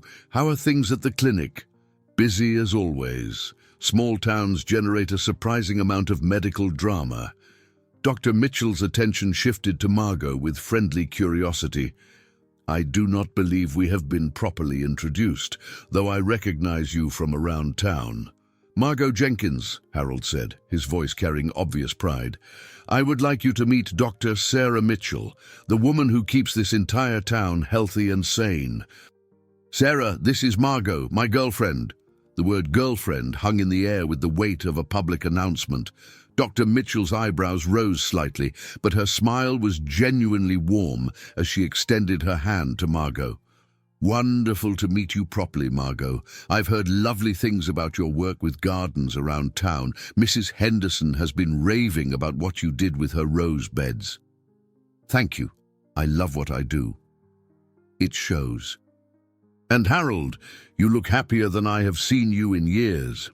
Dr. Mitchell's observation was made with the directness of someone accustomed to reading people's overall health and well-being. "Whatever you two are doing, keep it up." After Dr. Mitchell returned to her own table, Margot felt some of her remaining tension ease. The doctor's easy acceptance of their relationship and obvious pleasure in Harold's happiness felt like a form of social validation she had not realized she needed. "She seems lovely," Margot said. "Sarah has been a good friend since I moved here. She was also one of the few people who told me I was being an idiot for isolating myself so completely after Sarah died." Harold paused, catching the repetition of names. "My wife, Sarah. I mean, it gets confusing sometimes. Your wife would not mind sharing a name with someone who cares about your happiness." Harold looked at her with an expression that mixed gratitude and amazement. "How do you always know exactly the right thing to say?" "Practice. I spent 21 years with someone who needed reassurance about difficult topics." The reference to her late husband brought a moment of thoughtful silence. Both of them were navigating the complex terrain of loving again after loss, learning how to honor their past relationships while building something new and separate. "Do you think they would approve?" Harold asked quietly. "Thomas and Sarah, I mean, of what we are doing?" Margot considered the question seriously, thinking about Thomas's fierce devotion to her happiness, his repeated instructions during his illness that she should not let grief prevent her from living fully. "I think," she said slowly, "they would want us to be happy." Both of them understood that love is not a finite resource. Giving your heart to someone new does not diminish what you felt for someone else. "I hope you are right." "I am right." "And Harold?" "I think they would like each other if they could meet. They both loved us enough to want our happiness even after they were gone." The conversation continued through dinner, ranging from serious topics to lighter subjects, but Margot was increasingly aware that they had successfully navigated their first public appearance as a couple.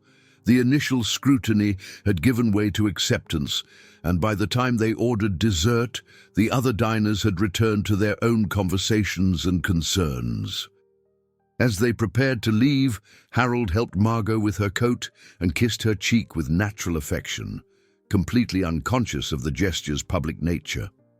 Walking through the restaurant toward the exit, Margot felt a sense of belonging she had not experienced since Thomas's death, not just to Harold, but to this community that was beginning to accept their unlikely love story. Outside in the cool evening air, Harold pulled her close for a proper kiss that tasted of wine and possibility. "How was that for our debut as an official couple?" he asked. "Perfect," Margot said, and meant it completely. The week following their public debut at Romano's settled into a rhythm that felt both new and surprisingly natural. Harold began joining Margot in the gardens each morning, ostensibly to learn more about horticulture, but really because they both craved the time together. They worked side by side, talking about everything and nothing, while the early summer flowers bloomed around them in testament to care and patience. Mrs.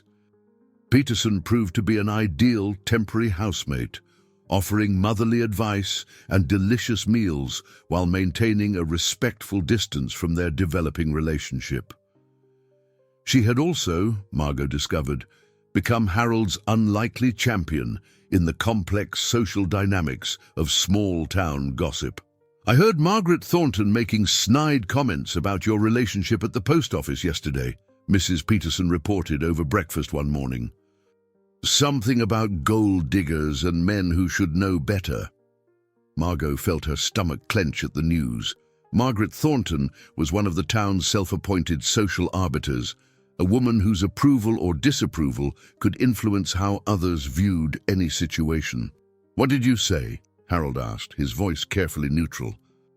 "I told her that anyone who spent 5 minutes watching you two together could see that Margo makes you happier than you have been in years, and that happiness is worth more than all the social propriety in the world."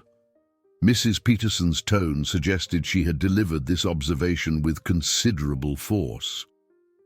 "I also mentioned that people who have nothing better to do than criticize other people's love lives usually have very sad love lives of their own."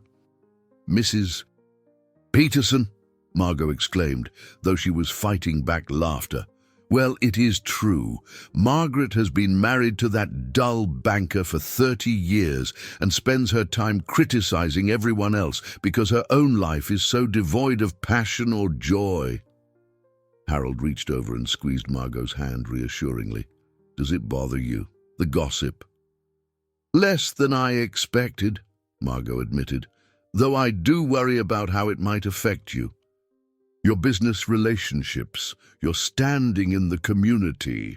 My standing in the community is exactly what I want it to be, as someone who contributes positively and minds his own business. As for my business relationships, anyone who judges my professional capabilities based on my personal life was never worth dealing with anyway." The confidence in Harold's voice helped ease Margot's concerns, but she remained aware that not everyone would be as understanding as Dr. Mitchell or as fiercely protective as Mrs. Peterson. Small towns could be both welcoming and exclusionary, often simultaneously. That afternoon brought a test of their resolve in the form of an unexpected visitor. Margo was deadheading roses when a silver Mercedes pulled into the estate drive, disgorging an elegant woman in her 50s who surveyed the gardens with the critical eye of someone accustomed to finding fault. "Can I help you?" Margo asked, setting down her pruning shears. "I'm looking for Harold Wittmann. I'm Victoria Carlyle, Richard's wife." The introduction sent a chill through Margo. If Richard disapproved of Harold's relationship with his gardener, his wife's unannounced visit suggested the disapproval was escalating into more active intervention. "Mr. Wittmann is in his study. I can let him know you are here. Actually, I was hoping to speak with you first." Victoria's smile was perfectly polite and completely cold. "You are Margo Jenkins, I presume?" "Yes." "Good. I hoped we might have a little chat, woman to woman." The phrase woman to woman, delivered in Victoria's cultured tones, sounded more like a threat than an invitation to friendly conversation. Margot gestured toward the garden table where she sometimes ate lunch, and Victoria settled herself with the air of someone preparing for a negotiation. "I understand you have been seeing quite a bit of Harold lately," Victoria began without preamble. "We are dating, yes." "How charming. And tell me, what exactly do you hope to gain from this relationship?" The question was asked with such casual cruelty that Margot felt her breath catch. But she had survived worse than elegant bullies, and she was not about to be intimidated by someone who clearly viewed her as nothing more than an opportunistic threat. "I hope to gain exactly what most people hope to gain from relationships: companionship, affection, and happiness." How wonderfully romantic. But surely a practical woman like yourself has considered the more tangible benefits of attaching yourself to a man of Harold's means. "A practical woman like myself has been supporting herself since she was 18 and has no intention of stopping now," Margot replied with steel in her voice. "I was not looking for financial security when I met Harold, and I am not dating him for his money." Victoria's perfectly manicured eyebrows rose in skeptical amusement. "Of course not. But you must realize how this appears to people who have known Harold for years, a wealthy widower, still grieving his wife, taken in by the first attractive woman to pay him attention. I think you should discuss Harold's emotional state with Harold himself, rather than making assumptions," Margot said, standing to signal that the conversation was over. "And I think you should do it somewhere other than my workplace." "Your workplace?" Victoria's laugh was sharp and dismissive. "Yes, I suppose that does complicate things, does it not? Sleeping with the boss can make for such awkward professional dynamics." The crude implication made Margot's temper flare, but before she could respond, Harold's voice cut across the garden with the cold authority of someone who had overheard enough. "Victoria, what a surprise. I was not expecting you." Harold strode across the lawn with the focused intensity of a man who was very much not pleased to find his business partner's wife harassing his girlfriend. Victoria rose from the garden table with fluid grace, but Margo could see tension in her shoulders that suggested she had not expected to be discovered. "Harold, darling, I was just getting acquainted with Miss Jenkins. Such a lovely conversation." "I am sure it was." Harold's tone could have frozen water. "What brings you to my home uninvited?"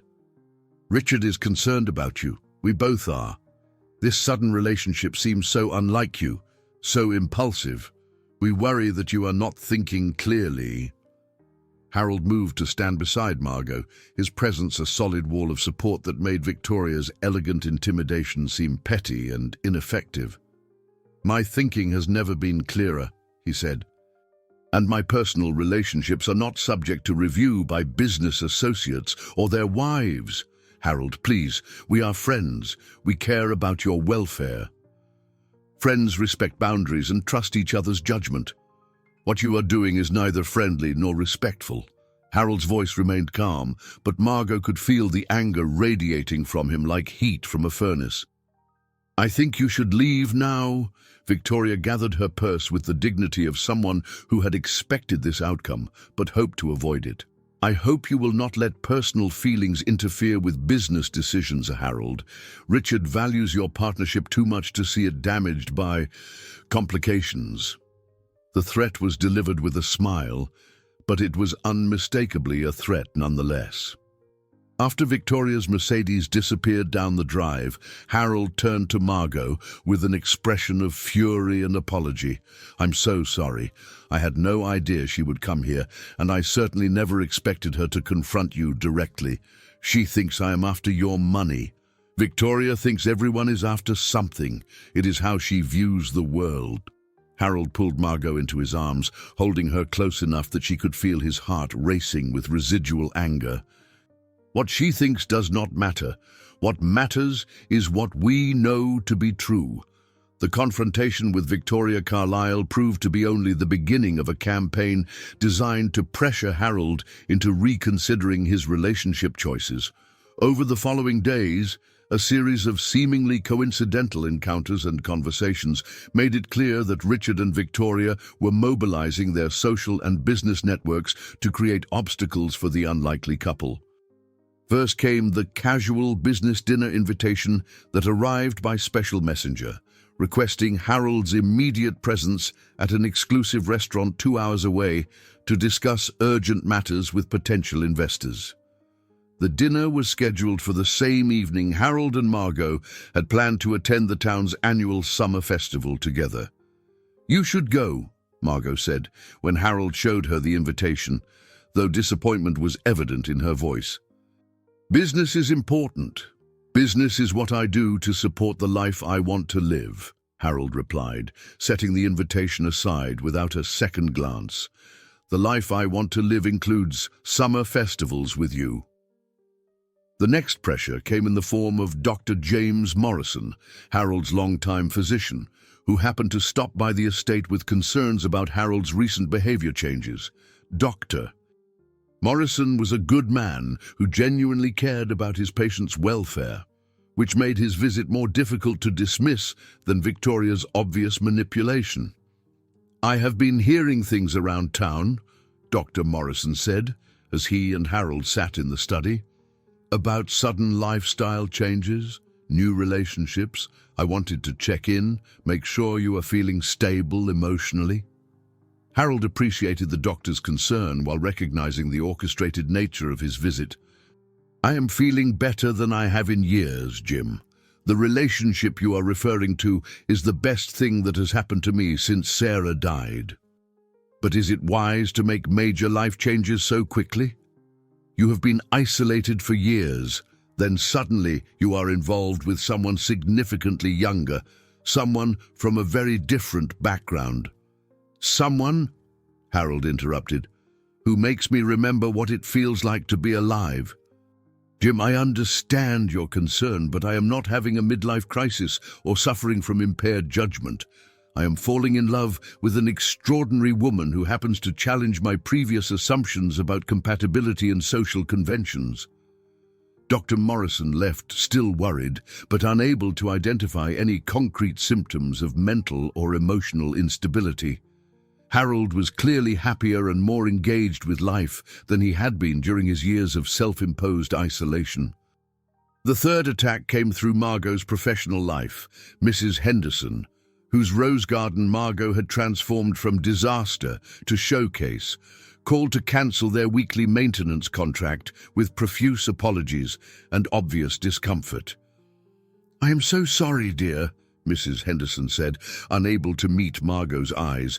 "It is just that my husband thinks—" "Well, he has heard things about your personal situation, and he feels it would be inappropriate to continue our business relationship." Similar calls followed throughout the week. Not everyone cancelled their contracts. Dr. Mitchell actually increased her order for office arrangements in a gesture of pointed support, but enough clients withdrew their business to create genuine financial pressure. "They are trying to force you to choose between your relationship with me and your livelihood," Harold said grimly when Margo reported the latest cancellation. "This is exactly the kind of manipulative behavior I should have expected from Richard." "Maybe they are right to be concerned," Margo said quietly. "Maybe I am affecting your judgment, your business relationships, your standing in the community." Harold turned from the window where he had been staring out at the gardens they had worked together to create. "Margo, do you trust me?" "Of course." "Then trust me when I say that my judgment has never been clearer.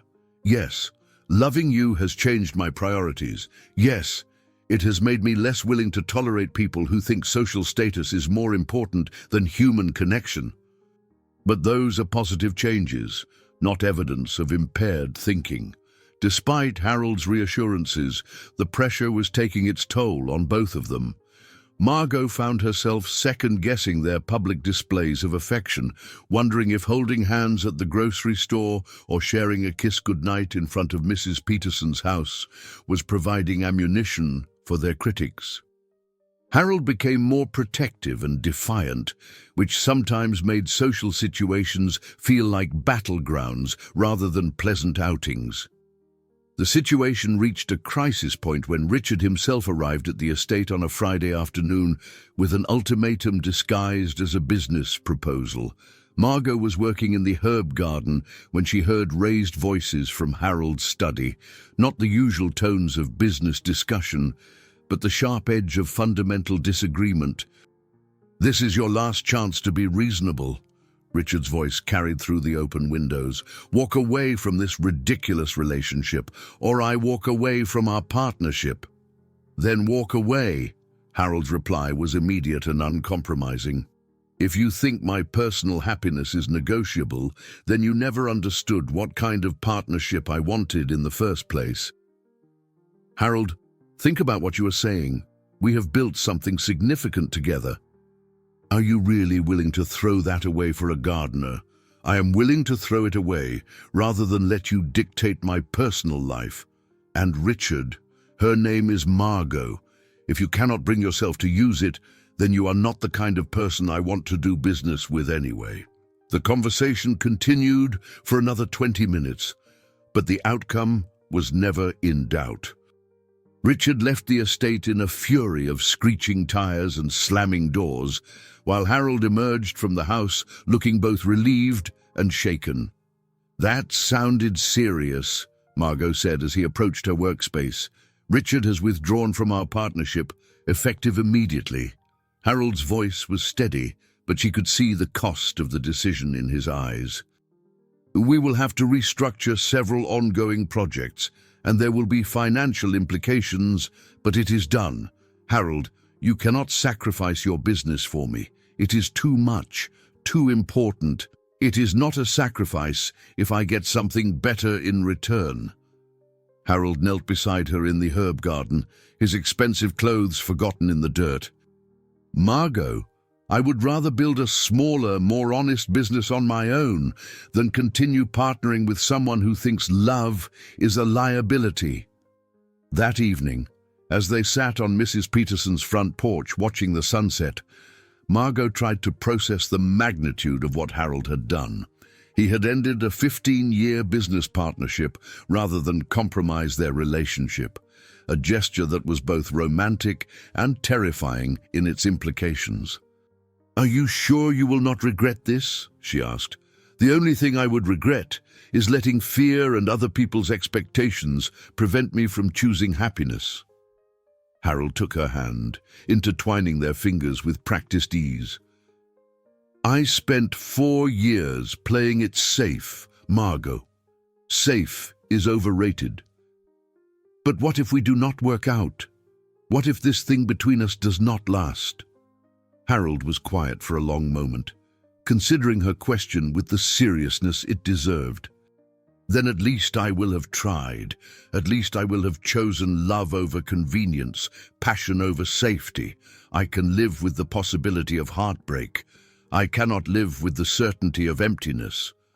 As the last light faded from the sky, Margot leaned against Harold's shoulder and tried to believe that love really could conquer the practical obstacles arrayed against them. But she could not shake the feeling that their troubles were just beginning. The crisis that shattered their careful optimism came not from external pressure, but from an unexpected source that neither Harold nor Margot had considered. 3 weeks after Richard's ultimatum and departure, Mrs. Peterson answered her phone to news that would change everything. "That was my nephew Jake," she announced, hanging up with an expression of barely controlled panic. "There has been an accident at the flower shop. The building inspector found structural damage from the water leak that is much worse than we thought. The entire building has been condemned." Margot felt the blood drain from her face. "Condemned? The foundation is compromised. The building is not safe for occupancy until major repairs can be completed, and the insurance company is refusing to cover the full cost because they claim the damage existed before the pipe burst." Mrs. Peterson sank into her kitchen chair with the weight of someone receiving devastating news. "I do not have the money for that kind of reconstruction, Margot. I'm going to have to sell the property to a developer." The implications hit Margot like physical blows. No flower shop meant no supplemental income from arrangements and consultations. No apartment meant no affordable housing. No Mrs. Peterson's spare room meant no temporary housing, since the older woman would have to move in with relatives while she figured out her own future. "How long do we have?" Margot asked, her voice steady despite the chaos in her mind. 2 weeks. Maybe 3 if the lawyer can negotiate extensions." Harold, who had arrived for dinner just as the news was delivered, immediately stepped forward with the solution that seemed obvious to him but impossible to Margot. "You will move in with me," he said without hesitation. "Both of you, if necessary. The house has plenty of space, and this is clearly a temporary crisis that just needs time to resolve."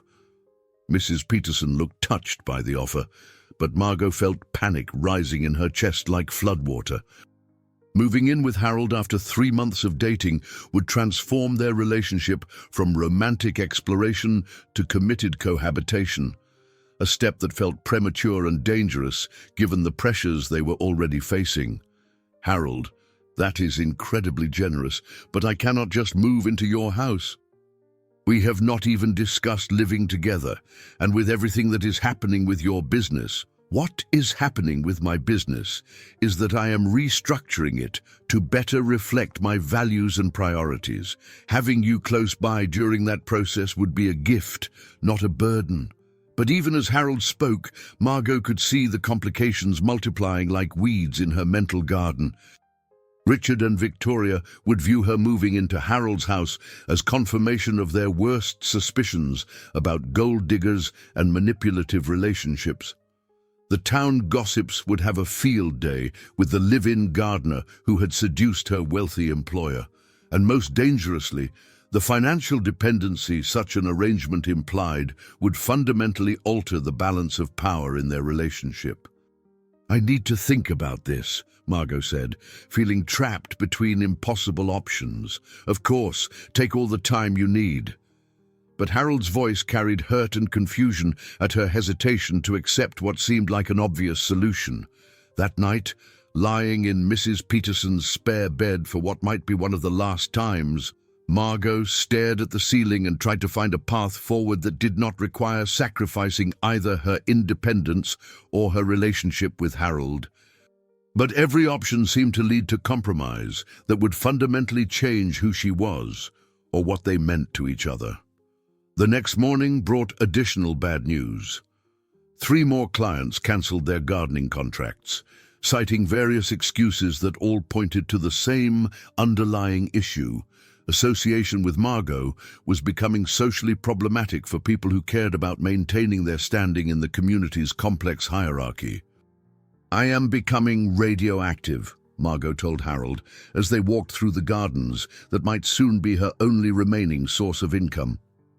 "People are afraid that being seen to support me will somehow associate them with whatever scandal they think we represent. Then they are cowards and fools, and you are better off without their business." "Harold, I cannot afford to be better off without their business. I have lost more than half my client base in 3 weeks. Even if I keep this job with you, I cannot support myself on one income source." The practical reality hung between them like a storm cloud. Without the flower shop income and the supplemental gardening contracts, Margot could not afford to maintain her independence, could not afford her own housing or the kind of financial autonomy that had always been essential to her sense of self. "Let me help," Harold said quietly. "Let me hire you for additional projects, or increase your salary, or—" "No."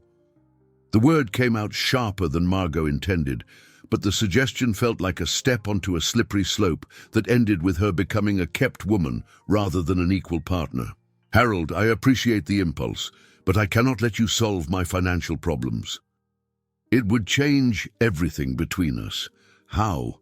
"Because then I would be dependent on you in a way that would make it impossible to know whether I was staying because I loved you or because I needed you. And you would never be sure whether I was with you for yourself or for your ability to provide security." Harold was quiet for a long moment, processing the distinction she was making between love and need, between partnership and dependency. Finally, he nodded with the reluctant understanding of someone who had seen relationships destroyed by exactly the kind of financial imbalance she was trying to avoid. "So what do we do?" Margot had been asking herself the same question since Mrs. Peterson's devastating phone call, and she was beginning to reach a conclusion that broke her heart even as it felt increasingly inevitable. "I think," she said slowly, "I need to leave town.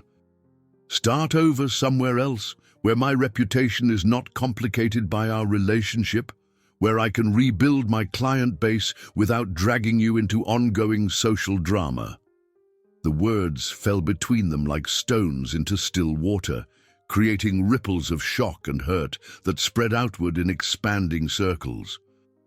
"You want to leave?"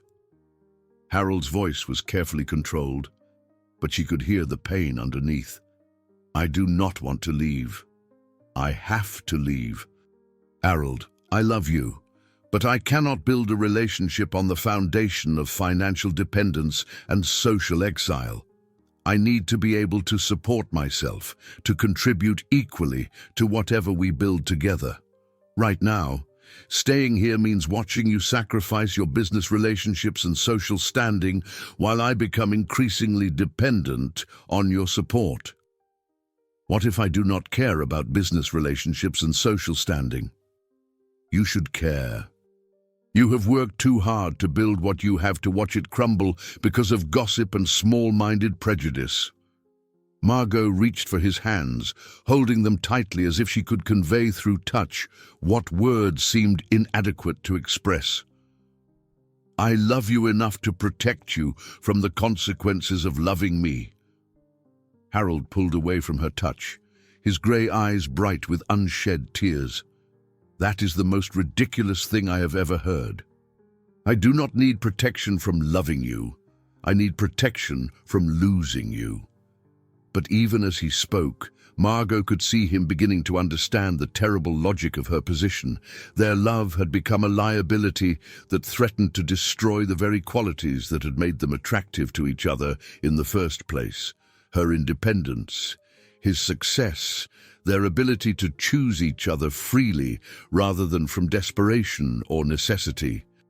Standing in the garden where they had fallen in love, surrounded by flowers that bloomed because of their combined care and attention, they faced the possibility that sometimes love was not enough to overcome the practical obstacles that life placed in its path. The silence that followed Margot's declaration stretched between them like a chasm neither knew how to bridge.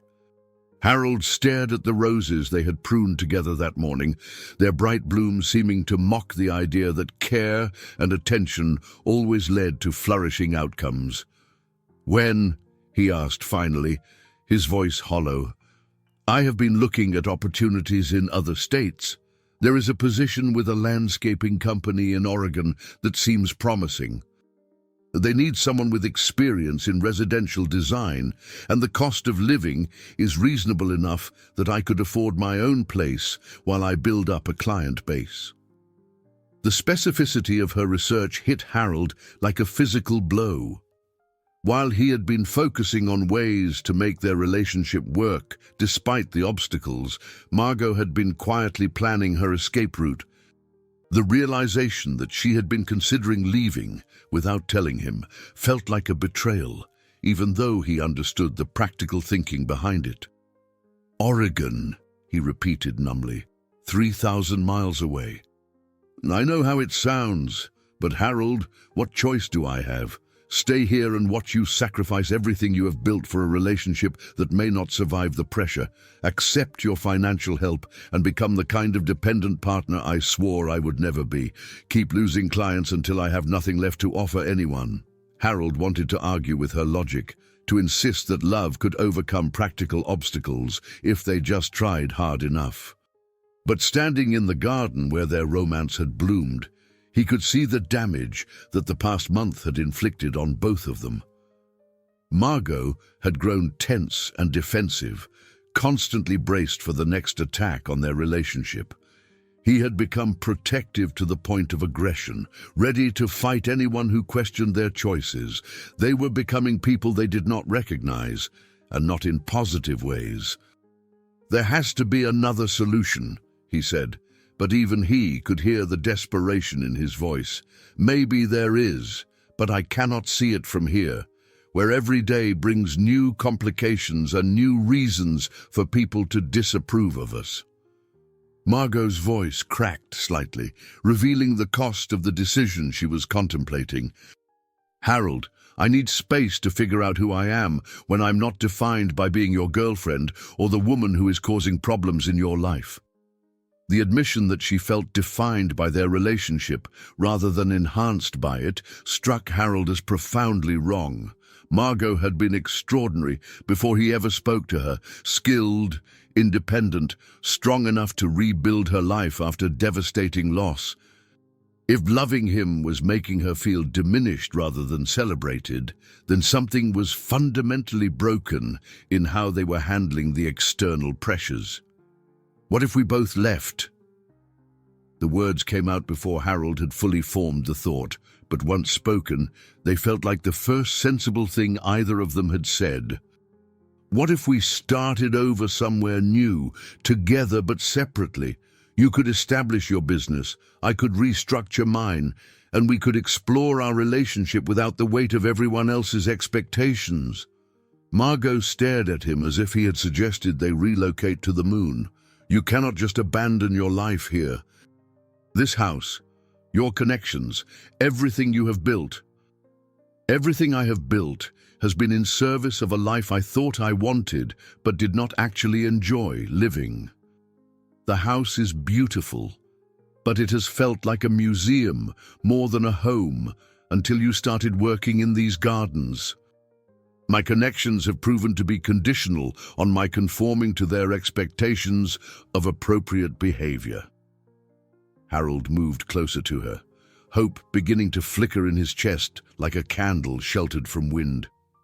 Margot, what if this crisis is not the end of something good, but the beginning of something better? Harold, you are not thinking clearly. You cannot make major life decisions based on a relationship that is only a few months old. I am not making decisions based on our relationship. I am making decisions based on what I have learned about myself since our relationship began. Harold's voice grew stronger as the idea took shape in his mind. I have learned that I prefer working with my hands to sitting in boardrooms.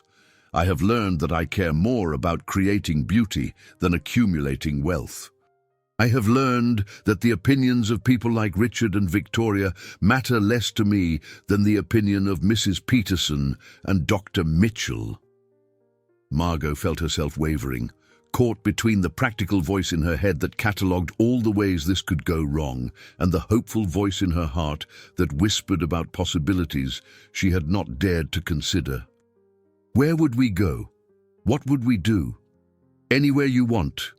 Oregon, if that is where you have been looking. I could start a consulting business focused on sustainable development. You could build the kind of landscaping practice you have always dreamed of. We could buy a house with enough land for proper gardens and enough distance from small-town gossip to build our relationship without constant scrutiny. The vision Harold was painting felt both impossible and irresistible. Margot tried to imagine it. A new place where she was not the widow who had caused a scandal, where Harold was not the millionaire who had lost his mind over the hired help.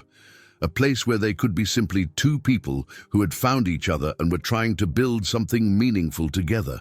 It would be a huge risk, she said, but her voice had lost the flat certainty of someone who had already made up her mind.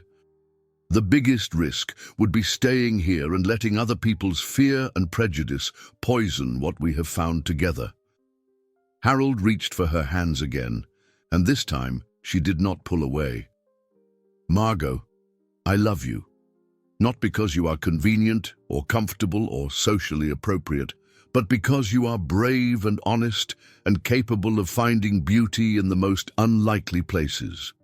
I want to spend my life creating beautiful things with you, whether that is gardens or a home or a completely different kind of future than either of us had planned.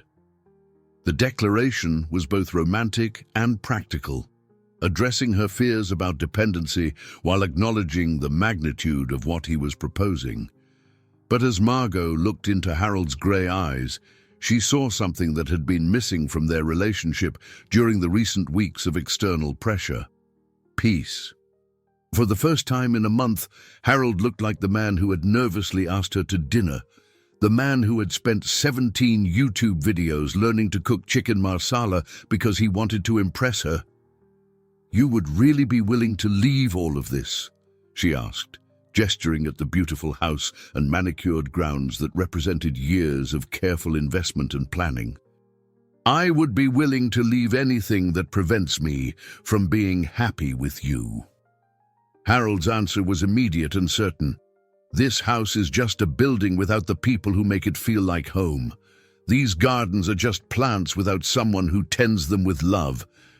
Everything that matters to me could be recreated anywhere, as long as you are there to help create it."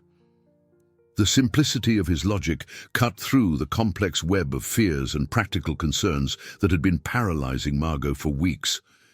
Perhaps the solution was not to fight the obstacles that surrounded them here, but to remove themselves from the battlefield entirely. Perhaps love did not always require standing and fighting. Sometimes it required the wisdom to know when to start fresh. "Oregon has a long growing season," she said quietly, "and the soil is supposed to be excellent for roses." Harold's smile was like sunrise after a long night. "Is that a yes?" "It is a maybe, a serious maybe." Margot felt something loosen in her chest, a tension she had been carrying for so long that she had forgotten what it felt like to breathe freely. "But Harold, if we do this, we do it as partners, equal partners. I pay my own way, make my own decisions, contribute equally to whatever we build together. I would not want it any other way." Standing in the garden where their love had taken root, they began to plan an entirely different kind of future than either had imagined possible. The decision to leave together transformed the crisis that had seemed insurmountable into a series of manageable logistics. Within days, Harold and Margo were researching Oregon communities, comparing property values, and discussing the practical steps required to relocate their lives across the country. The energy that had been consumed by defending their relationship against external criticism was redirected toward building their shared future. Mrs.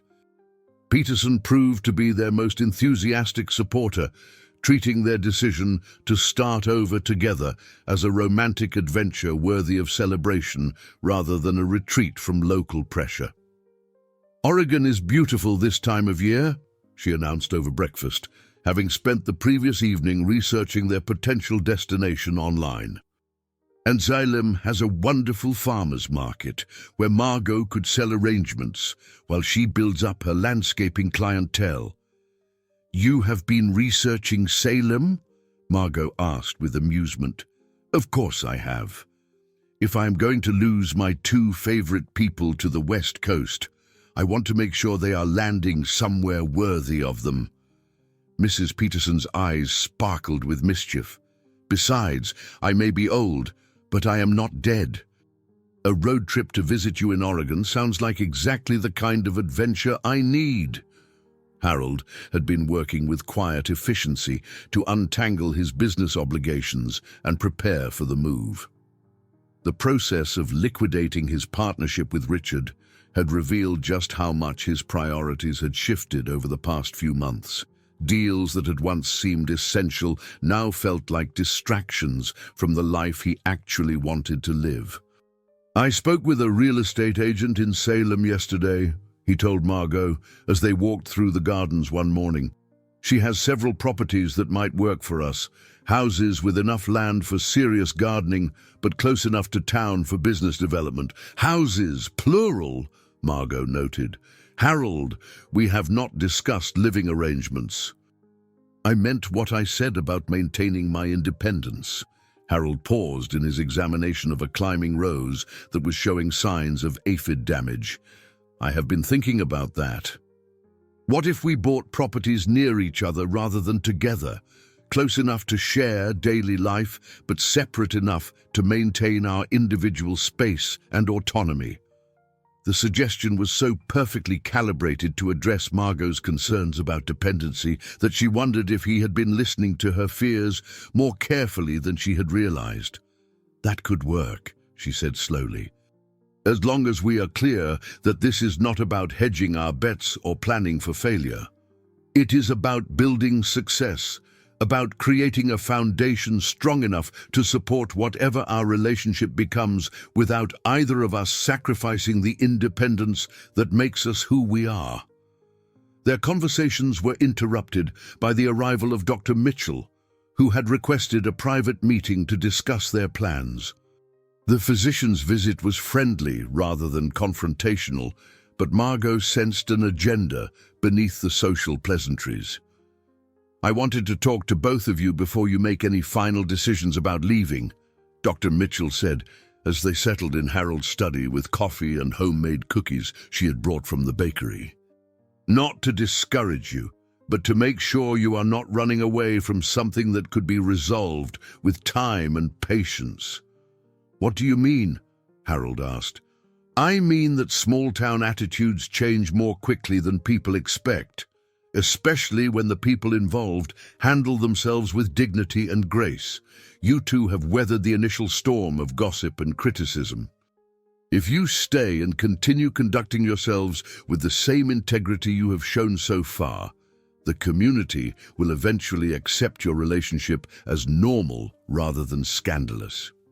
Dr. Mitchell's observation carried the weight of someone who had lived in the town long enough to witness several cycles of social drama and resolution. But Margot felt compelled to address the practical concerns that transcended social acceptance. "Even if the gossip dies down, I have lost too many clients to rebuild my business here effectively, and Harold has burned bridges with his business partner that may affect his professional opportunities. Have you considered that those losses might open doors to better opportunities?" Dr. Mitchell asked. "Harold, you have been talking for years about wanting to focus on more sustainable, community-oriented projects. This disruption might force you to pursue work that aligns better with your values. And Margo, the clients you have lost were clearly not the kind of people you want to work with anyway. The clients who have remained loyal, like myself, will recommend you to others who share their values." The doctor's perspective offered a different way of viewing their recent struggles, framing setbacks as opportunities for growth rather than evidence of inevitable failure. But Harold found himself still drawn to the fresh start that Oregon represented. "Those are valid points," he said, "but I think we have both realized that we want to build something new together, not just repair what has been damaged here. The relationship we have discovered with each other has shown us possibilities we had not considered before." Dr. Mitchell nodded with the understanding of someone who had seen many patients navigate major life transitions. "In that case, I wish you both happiness and success, but I also want you to know that you will be missed here, and that you will always have a home to return to if Oregon does not prove to be everything you hope." After Dr. Mitchell left, Harold and Margo spent the afternoon planning their departure timeline. The house would need to be prepared for sale or rental, the gardens would need arrangements for ongoing care, and Mrs. Peterson would need help organizing her own transition to temporary housing with relatives.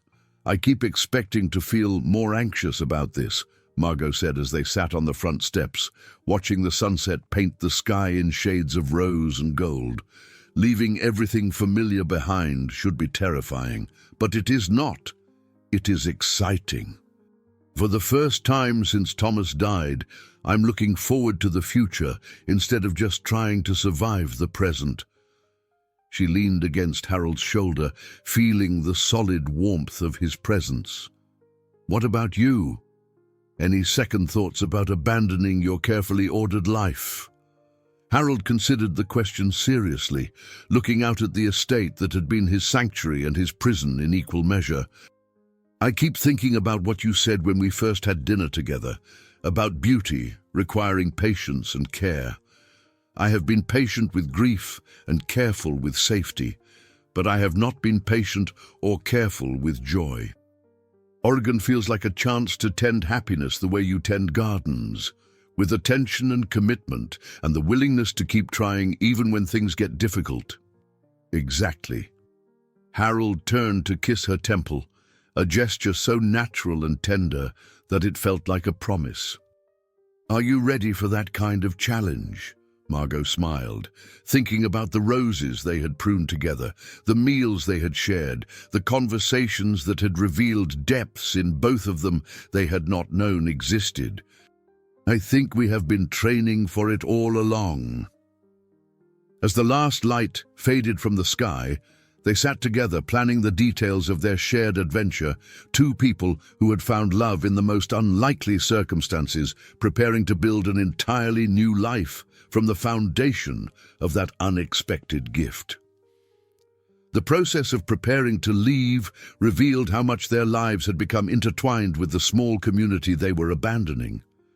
Every day brought reminders of connections they had not fully appreciated until the prospect of severing them became real. Harold discovered that his morning coffee runs to Sophie's bakery had become part of the social fabric of the town, and Sophie herself seemed genuinely distressed by the news of his departure. "Who is going to buy my experimental pastries?" she demanded when Harold stopped by to settle his account. "You are the only customer brave enough to try new recipes without complaining when they do not work out perfectly. I am sure you will find other adventurous customers," Harold assured her, touched by the unexpected personal connection he had developed with the baker without quite realizing it was happening. "It will not be the same. You and Margo have good hearts. People will figure that out eventually, but apparently not soon enough to keep you here." Similar conversations played out across town as word of their departure spread. Mrs. Rodriguez from the hardware store expressed regret that she would lose Margot's business just as spring planting season was approaching. The librarian mentioned that Harold had been one of her most thoughtful patrons, always returning books exactly on time and occasionally leaving anonymous donations for the children's reading program. These interactions highlighted something that both Harold and Margo had been too focused on their critics to notice. They had supporters in the community, people who valued their contributions and would miss their presence. The realization was both gratifying and bittersweet, confirmation that they could have built a life here if circumstances had been different. Mrs. Peterson threw herself into helping with their preparations with the energy of someone determined to send them off properly. She researched moving companies, compiled lists of essential services they would need in Oregon, and began planning a farewell dinner that threatened to include half the town. "You cannot leave without a proper send-off," she declared, when Harold suggested that a quiet departure might be easier for everyone. "People need closure, and you need to leave with your heads held high, not slinking away like you have done something wrong." The farewell dinner became a defining moment that revealed the true complexity of their situation. Dr. Mitchell and her husband attended, along with Sophie from the bakery, Mrs. Rodriguez, the librarian, and several other townspeople who had supported them throughout the recent difficulties. But conspicuously absent were the social arbiters like Margaret Thornton and the business associates who had aligned themselves with Richard Carlyle's campaign of disapproval. The evening felt like a gentle validation of their choices. The people who attended were those who valued authenticity over social convention, kindness over status, genuine connection over appearance management.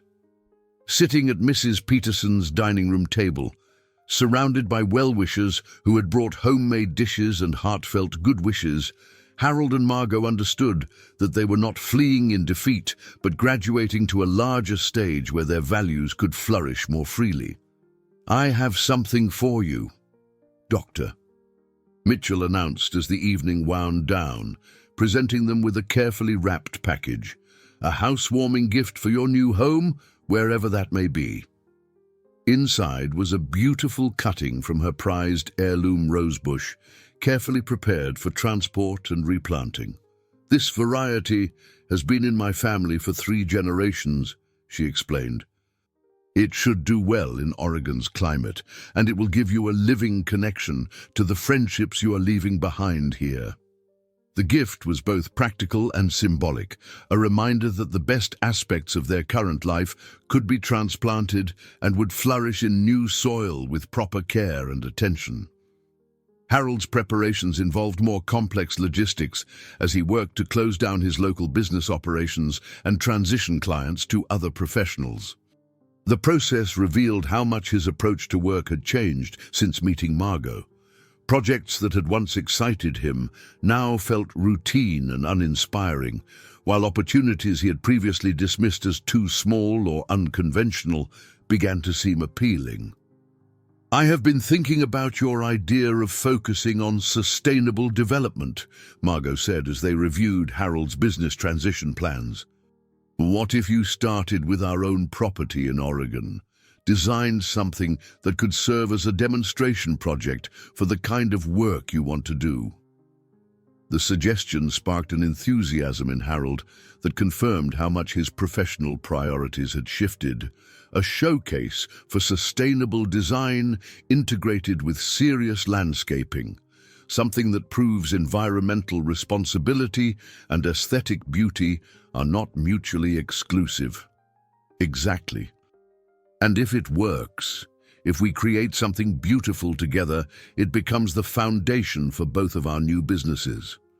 Your consulting work and my landscaping practice, developed in partnership but maintaining our individual identities. The concept felt like a perfect synthesis of their respective skills and shared values. Harold had the business experience and financial resources to support ambitious projects, while Margot had the horticultural expertise and artistic vision to create landscapes that enhanced rather than competed with architectural design. Working together without either being dependent on the other represented the kind of partnership they had been struggling to define. Their final week in town was marked by a series of small rituals that felt like formal goodbyes to the life they were leaving behind. Harold donated his remaining business library to the local college, keeping only the books that reflected his evolving interests in sustainable design and community development. Margot carefully transplanted cuttings from her favorite plants in the estate gardens, creating a portable collection that would connect their new home to the place where their love had taken root. The estate itself would be maintained by a caretaking service until Harold decided whether to sell or keep it as a potential retreat. The gardens would be tended by a local landscaping company that Margot had recommended, ensuring that the beauty they had created together would survive their departure. On their last evening, they walked through the gardens one final time, remembering the conversations that had taken place among these flowers, the gradual courtship that had unfolded along these paths. The roses were blooming magnificently, testament to the care and attention they had received, and Margot felt a mother's pride in leaving them healthy and thriving. "Do you think we will miss this place?" Harold asked as they stood beside the rose bush where he had first worked alongside her, learning to deadhead spent blooms. "I think we will miss the version of ourselves we discovered here," Margot replied. "But I am excited to see who we become in Oregon." Harold pulled her close, holding her in the garden where they had fallen in love, surrounded by the flowers that had witnessed their journey from attraction to commitment, to the courage required for new beginnings. "Whatever we become, we will become it together." The promise carried the weight of everything they had learned about love and loss, independence and partnership, the difference between safe choices and right choices. Tomorrow, they would begin the drive to Oregon, carrying with them the lessons learned in this small town and the unshakable conviction that some risks are worth taking for the chance at extraordinary happiness.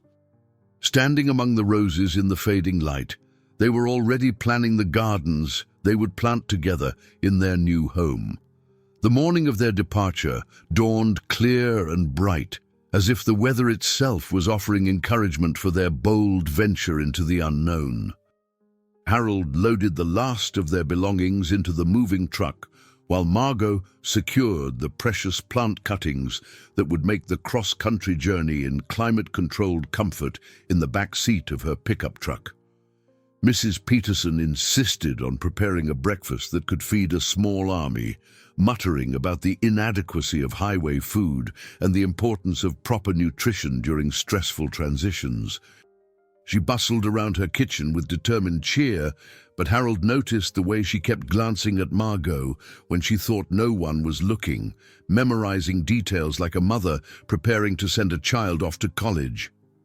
"You have my phone number, my email address, and my promise that the guest room will always be ready for visits," Mrs. Peterson announced as they finished their meal. "Oregon is not the moon. We can maintain a friendship across any distance if we make the effort." "We will make the effort," Margot promised, embracing the older woman who had become like family during her time of transition. "And you better keep that promise about the road trip. I want to show you the gardens we create."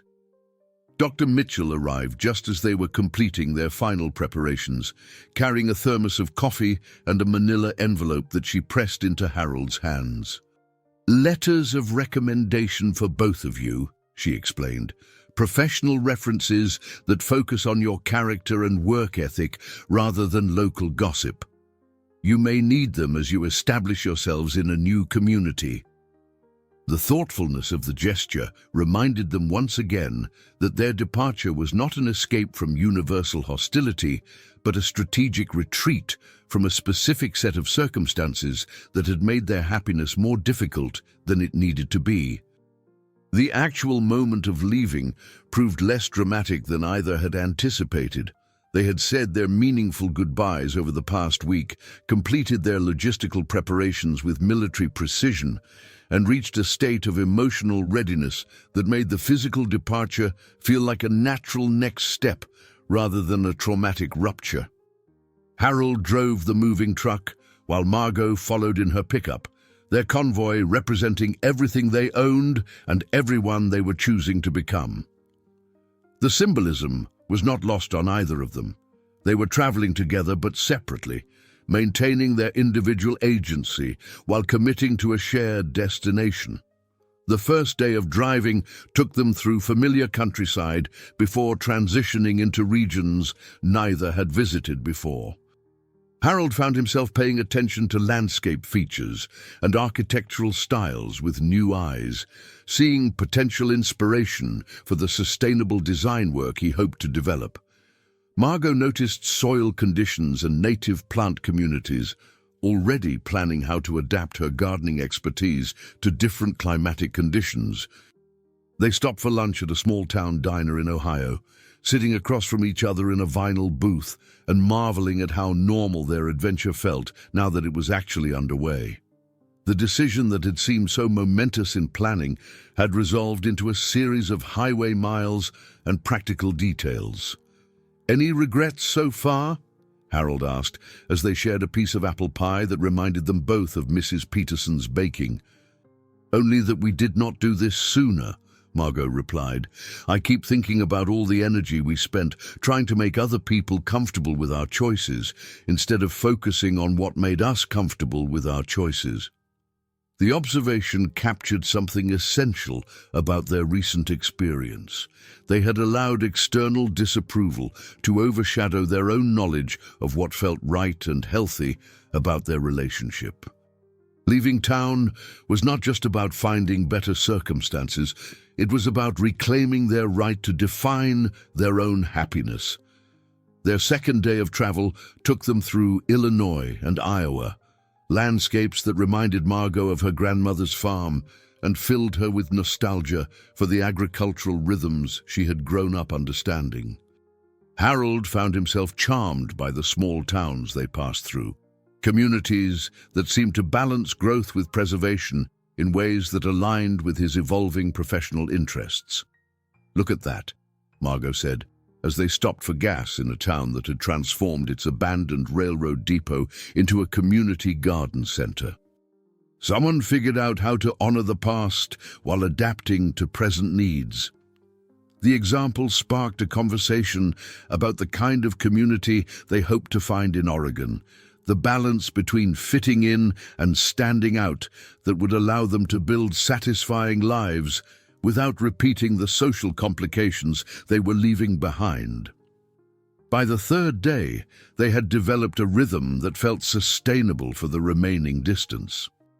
Morning departures after leisurely breakfasts, regular check-ins via cell phone during driving segments, shared meals that became opportunities to process the day's observations and plan the next phase of their journey. Harold discovered that he was enjoying the physical act of driving more than he had expected. The moving truck required more attention and skill than his usual luxury sedan, and the challenge of managing the large vehicle through mountain passes and construction zones provided a welcome distraction from the magnitude of the life changes they were implementing. Margot found herself energized by the changing landscapes visible from her truck windows. Each new region offered different growing conditions, different design challenges, different possibilities for the landscaping business she hoped to establish. The plant cuttings in her back seat were thriving despite the travel stress, an encouraging sign for their ability to adapt to new environments. The fourth day brought them into Colorado, where mountain vistas provided the first dramatic preview of the western landscape they were choosing as their new home. The scale and beauty of the scenery reminded them both of why they had been willing to risk everything for the chance at a more expansive life. "I had forgotten how big the country is," Harold said during one of their phone conversations as they navigated winding mountain roads. "How many different ways there are to live, how many different communities where we could build the kind of life we want. Do you think we would have been brave enough to try this if circumstances had not forced our hand?" Margo asked. "I do not know, but I am grateful that we found the courage, whatever the source." Their fifth and final day of travel brought them across the Utah desert and into Oregon, where green valleys and distant mountains promised the kind of landscape that had drawn them westward. The town of Salem appeared in the late afternoon, spread across rolling hills that reminded Margo of the countryside around her grandmother's farm, and Harold of the sustainable communities he had visited during business trips to California. As they pulled into the parking lot of the hotel where they would stay while house hunting, both felt a sense of arrival that transcended mere geography. They had completed more than a cross-country move. They had successfully navigated the transition from a relationship tested by external pressure to a partnership strong enough to support major life changes. Sitting in the hotel restaurant that evening, sharing a bottle of Oregon wine and planning their first day of property hunting, Harold and Margo felt like pioneers who had reached the territory where they could finally build the life they had been imagining together. "To new beginnings," Harold said, raising his glass in the toast that had become their ritual. "To choosing courage over comfort," Margo replied, clinking her glass against his with the satisfaction of someone who had kept a promise to herself. 6 months after their arrival in Oregon, Harold and Margo had transformed from refugees fleeing small-town pressure into pioneers creating exactly the kind of life they had dreamed of during their cross-country journey. The properties they had purchased, a sprawling farmhouse for Margo and a smaller cottage for Harold, separated by a shared meadow and connected by walking paths, had become the foundation for both their romantic partnership and their professional collaboration. Margot's landscaping business had grown from a single client to a waiting list of homeowners eager for her sustainable garden designs. Her approach, which emphasized native plants and water conservation while maintaining beauty and functionality, had found an enthusiastic audience in environmentally conscious Oregon communities. The portfolio of projects she was developing would have been impossible in her previous location, where traditional formality was valued over innovative ecology. Harold's transition to sustainable development consulting had proven even more successful than he had dared to hope. His first project, the renovation of their own properties using green building techniques and integrated landscape design, had attracted attention from architects and builders throughout the region. The demonstration of what was possible when environmental responsibility and aesthetic beauty worked in harmony had become a marketing tool more effective than any traditional advertising. Working together on their shared property had revealed new dimensions of their compatibility. Harold's analytical approach to problem-solving complemented Margot's intuitive understanding of how living systems functioned, creating solutions neither could have developed independently. Their morning conferences in the meadow between their houses had become legendary among their local colleagues for generating innovative approaches to complex design challenges. "I have been thinking about the Morrison project," Margot said one morning as they shared coffee and planning time in Harold's kitchen. The Morrison project was an ambitious residential development that wanted to incorporate significant green space and sustainable building practices, their largest potential contract to date. What specifically? What if we proposed a phased approach that demonstrates different levels of environmental integration? Start with one section using conventional methods as a baseline, then escalate through increasingly sophisticated sustainable techniques in subsequent phases. Harold paused in his review of architectural drawings to consider her suggestion. That would provide concrete comparison data and give buyers options across different price points. Plus, it addresses their concern about market acceptance of unfamiliar approaches. Exactly. And it creates opportunities for education and community engagement that could influence demand for similar projects in other developments. The ease of their professional collaboration continued to surprise both of them. Harold brought business development skills and financial resources, while Margo contributed technical expertise and creative vision. But more importantly, they had learned to challenge each other's assumptions and build on each other's strengths without either feeling diminished or overshadowed. Their personal relationship had flourished in parallel with their professional partnership. Living in separate but connected spaces had proven ideal for maintaining their individual identities while sharing daily life. Harold could retreat to his cottage when he needed quiet time for complex planning, while Margot could spread her design work across her farmhouse kitchen table without worrying about disrupting his schedule. Yet, they could also share meals, evening walks, and lazy Sunday mornings without anyone feeling crowded or constrained. The social acceptance they had found in Oregon felt almost miraculous after their struggles in their previous town. Their neighbors included other transplants from various parts of the country, artists and professionals, and retirees who had chosen the area for its beauty and community spirit rather than social conformity.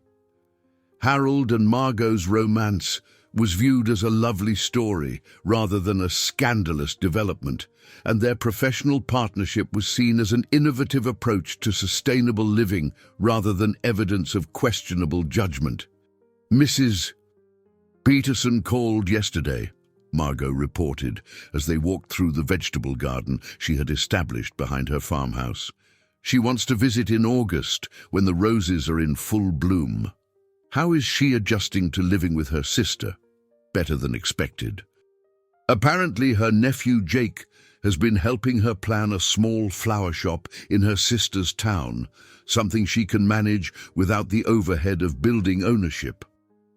Margo stopped to examine tomato plants that were showing promising signs of early fruit development. "She sounds happier than she has in years, actually.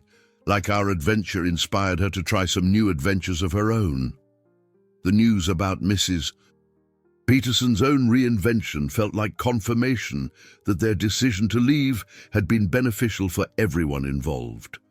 Sometimes the most loving thing you could do was remove yourself from situations that were not working, creating space for new possibilities to develop. Dr. Mitchell had also reported positive developments in their former town. Richard Carlisle's increasingly isolated position in the business community had led to several failed ventures, and the departure of other partners who had grown tired of his rigid approach to relationships and opportunities. Harold's former clients had begun seeking out professionals who shared his values-based approach to development, creating a market niche that had not existed when he was too focused on conventional success to notice emerging demand. "Sometimes I wonder what would have happened if we had stayed and fought it out," Harold mused, as they completed their evening walk through the property that had become their shared laboratory for sustainable living. "We would have won eventually," Margot said with quiet confidence, "but we would have become different people in the process.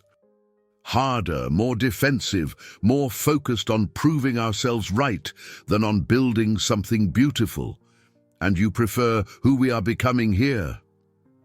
Margot looked around at the gardens they had created together, the businesses they were building, the community they were joining as full partners rather than controversial outsiders.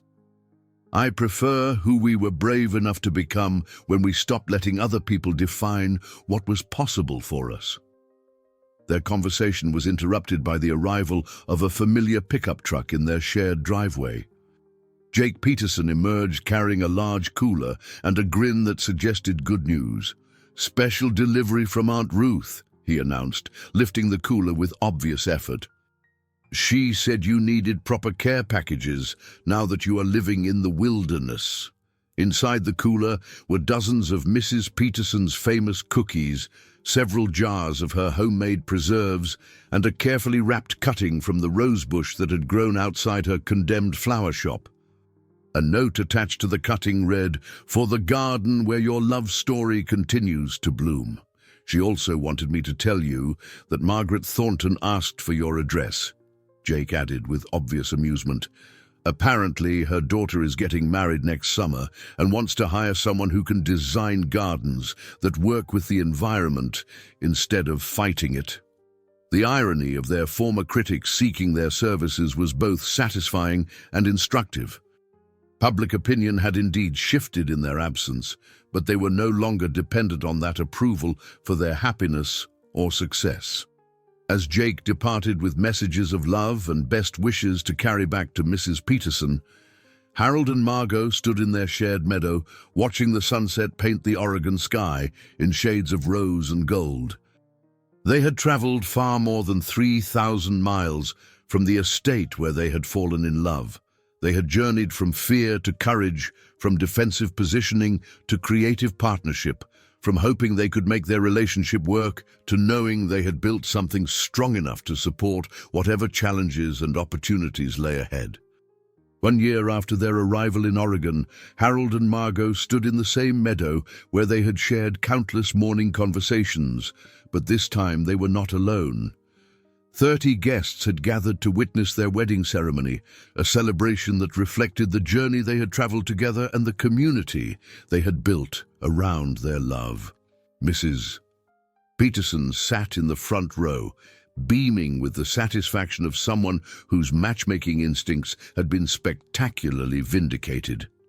She had arrived 3 days earlier to oversee the wedding preparations with the focused intensity of a general planning a military campaign, determined that everything should be perfect for the couple she considered her greatest success story. Dr. Mitchell had flown in from their former town, bringing news of continued positive changes in their old community and serving as Harold's best woman in a ceremony that honored their friendship and her role in encouraging them to trust their hearts over social expectations. Jake Peterson had driven across country with a truck full of flowers from his aunt's new shop, creating arrangements that combined Oregon natives with cuttings from the gardens they had left behind. The ceremony itself was simple and personal, officiated by a local minister who had become their friend and incorporating vows they had written to reflect their specific journey from employer and employee to equal partners in love and life. Harold's vows focused on Margot's courage in choosing authenticity over approval, while Margot spoke to Harold's willingness to risk security for the chance at genuine happiness. "When I first watched you working in my gardens," Harold said, his voice steady despite the emotion evident in his grey eyes, "I was drawn to your skill and dedication. But what made me fall in love with you was your willingness to find beauty in unlikely places and your refusal to compromise your values for the sake of convenience." "When you first asked me to dinner," Margo replied, her brown eyes bright with tears of joy, "I was terrified of risking my independence for the possibility of love. But you have shown me that true partnership enhances rather than diminishes who we are individually, and that some risks are not really risks at all. They are investments in the people we are brave enough to become. The reception took place in the garden they had created together over the past year, a demonstration of their combined talents that had become a pilgrimage site for other couples seeking to integrate sustainable living with aesthetic beauty. Tables were arranged among flower beds that showcased native Oregon plants while incorporating elements from their previous gardens, creating a living testament to the possibility of honoring the past while embracing new growth. As the sun set over their celebration, Harold and Margo found themselves momentarily alone in the vegetable garden, where they had spent so many mornings planning their shared future. The sounds of laughter and conversation drifted from the reception, but in this quiet space, surrounded by plants they had chosen and tended together, they could appreciate the magnitude of what they had accomplished. "Do you ever miss the drama?" Margo asked, referring to the conflicts and complications that had driven them from their previous life. "The intensity of fighting for our relationship against external opposition." Harold considered the question while looking out at the garden that represented months of collaboration and shared vision. "I miss the clarity that opposition provided, the way external pressure made our choices feel more significant. But I prefer the peace that comes from building something together rather than defending it against attack.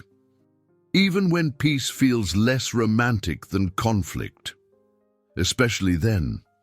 Anyone can sustain passion during crisis. It takes real love to maintain connection during ordinary happiness." The observation captured something essential about the evolution of their relationship.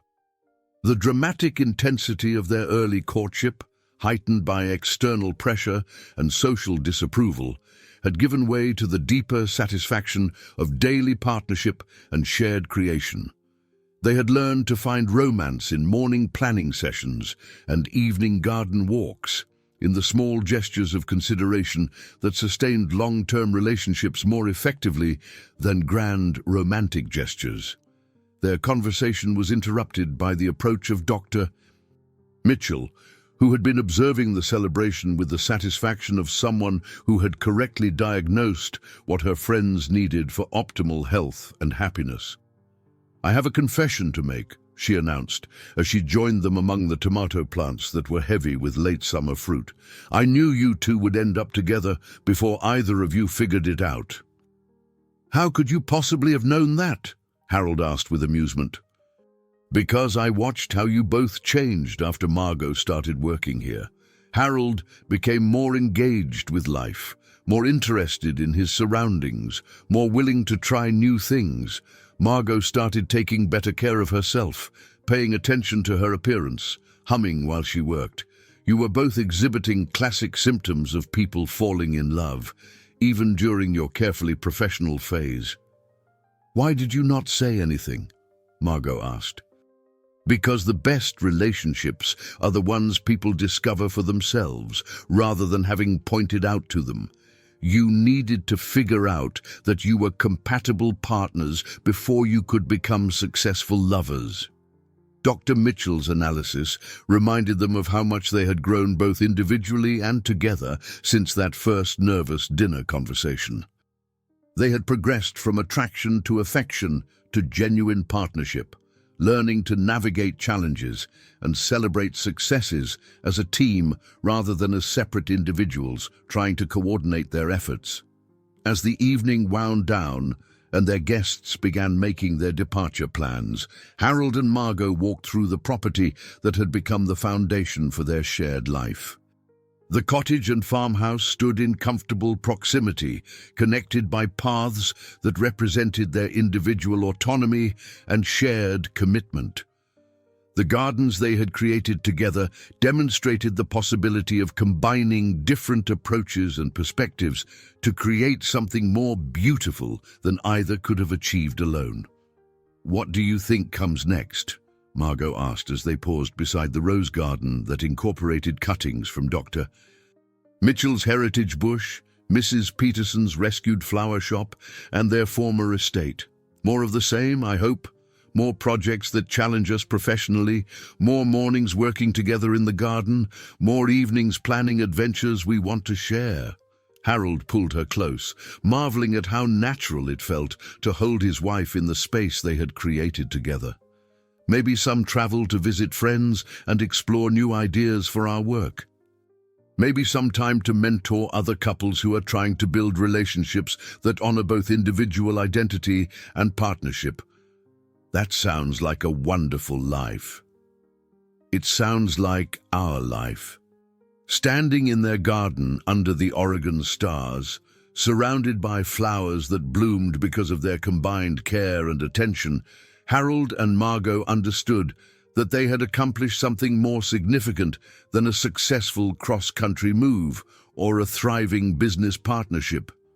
They had proven that love could overcome practical obstacles when two people were willing to choose courage over comfort, partnership over independence, and authentic happiness over social approval. The roses around them released their evening fragrance into the cooling air, a reminder that beauty requires patience and care, but rewards those who are willing to tend it with devotion and hope. I hope you enjoyed today's story. Subscribe to the channel so you don't miss more stories like this.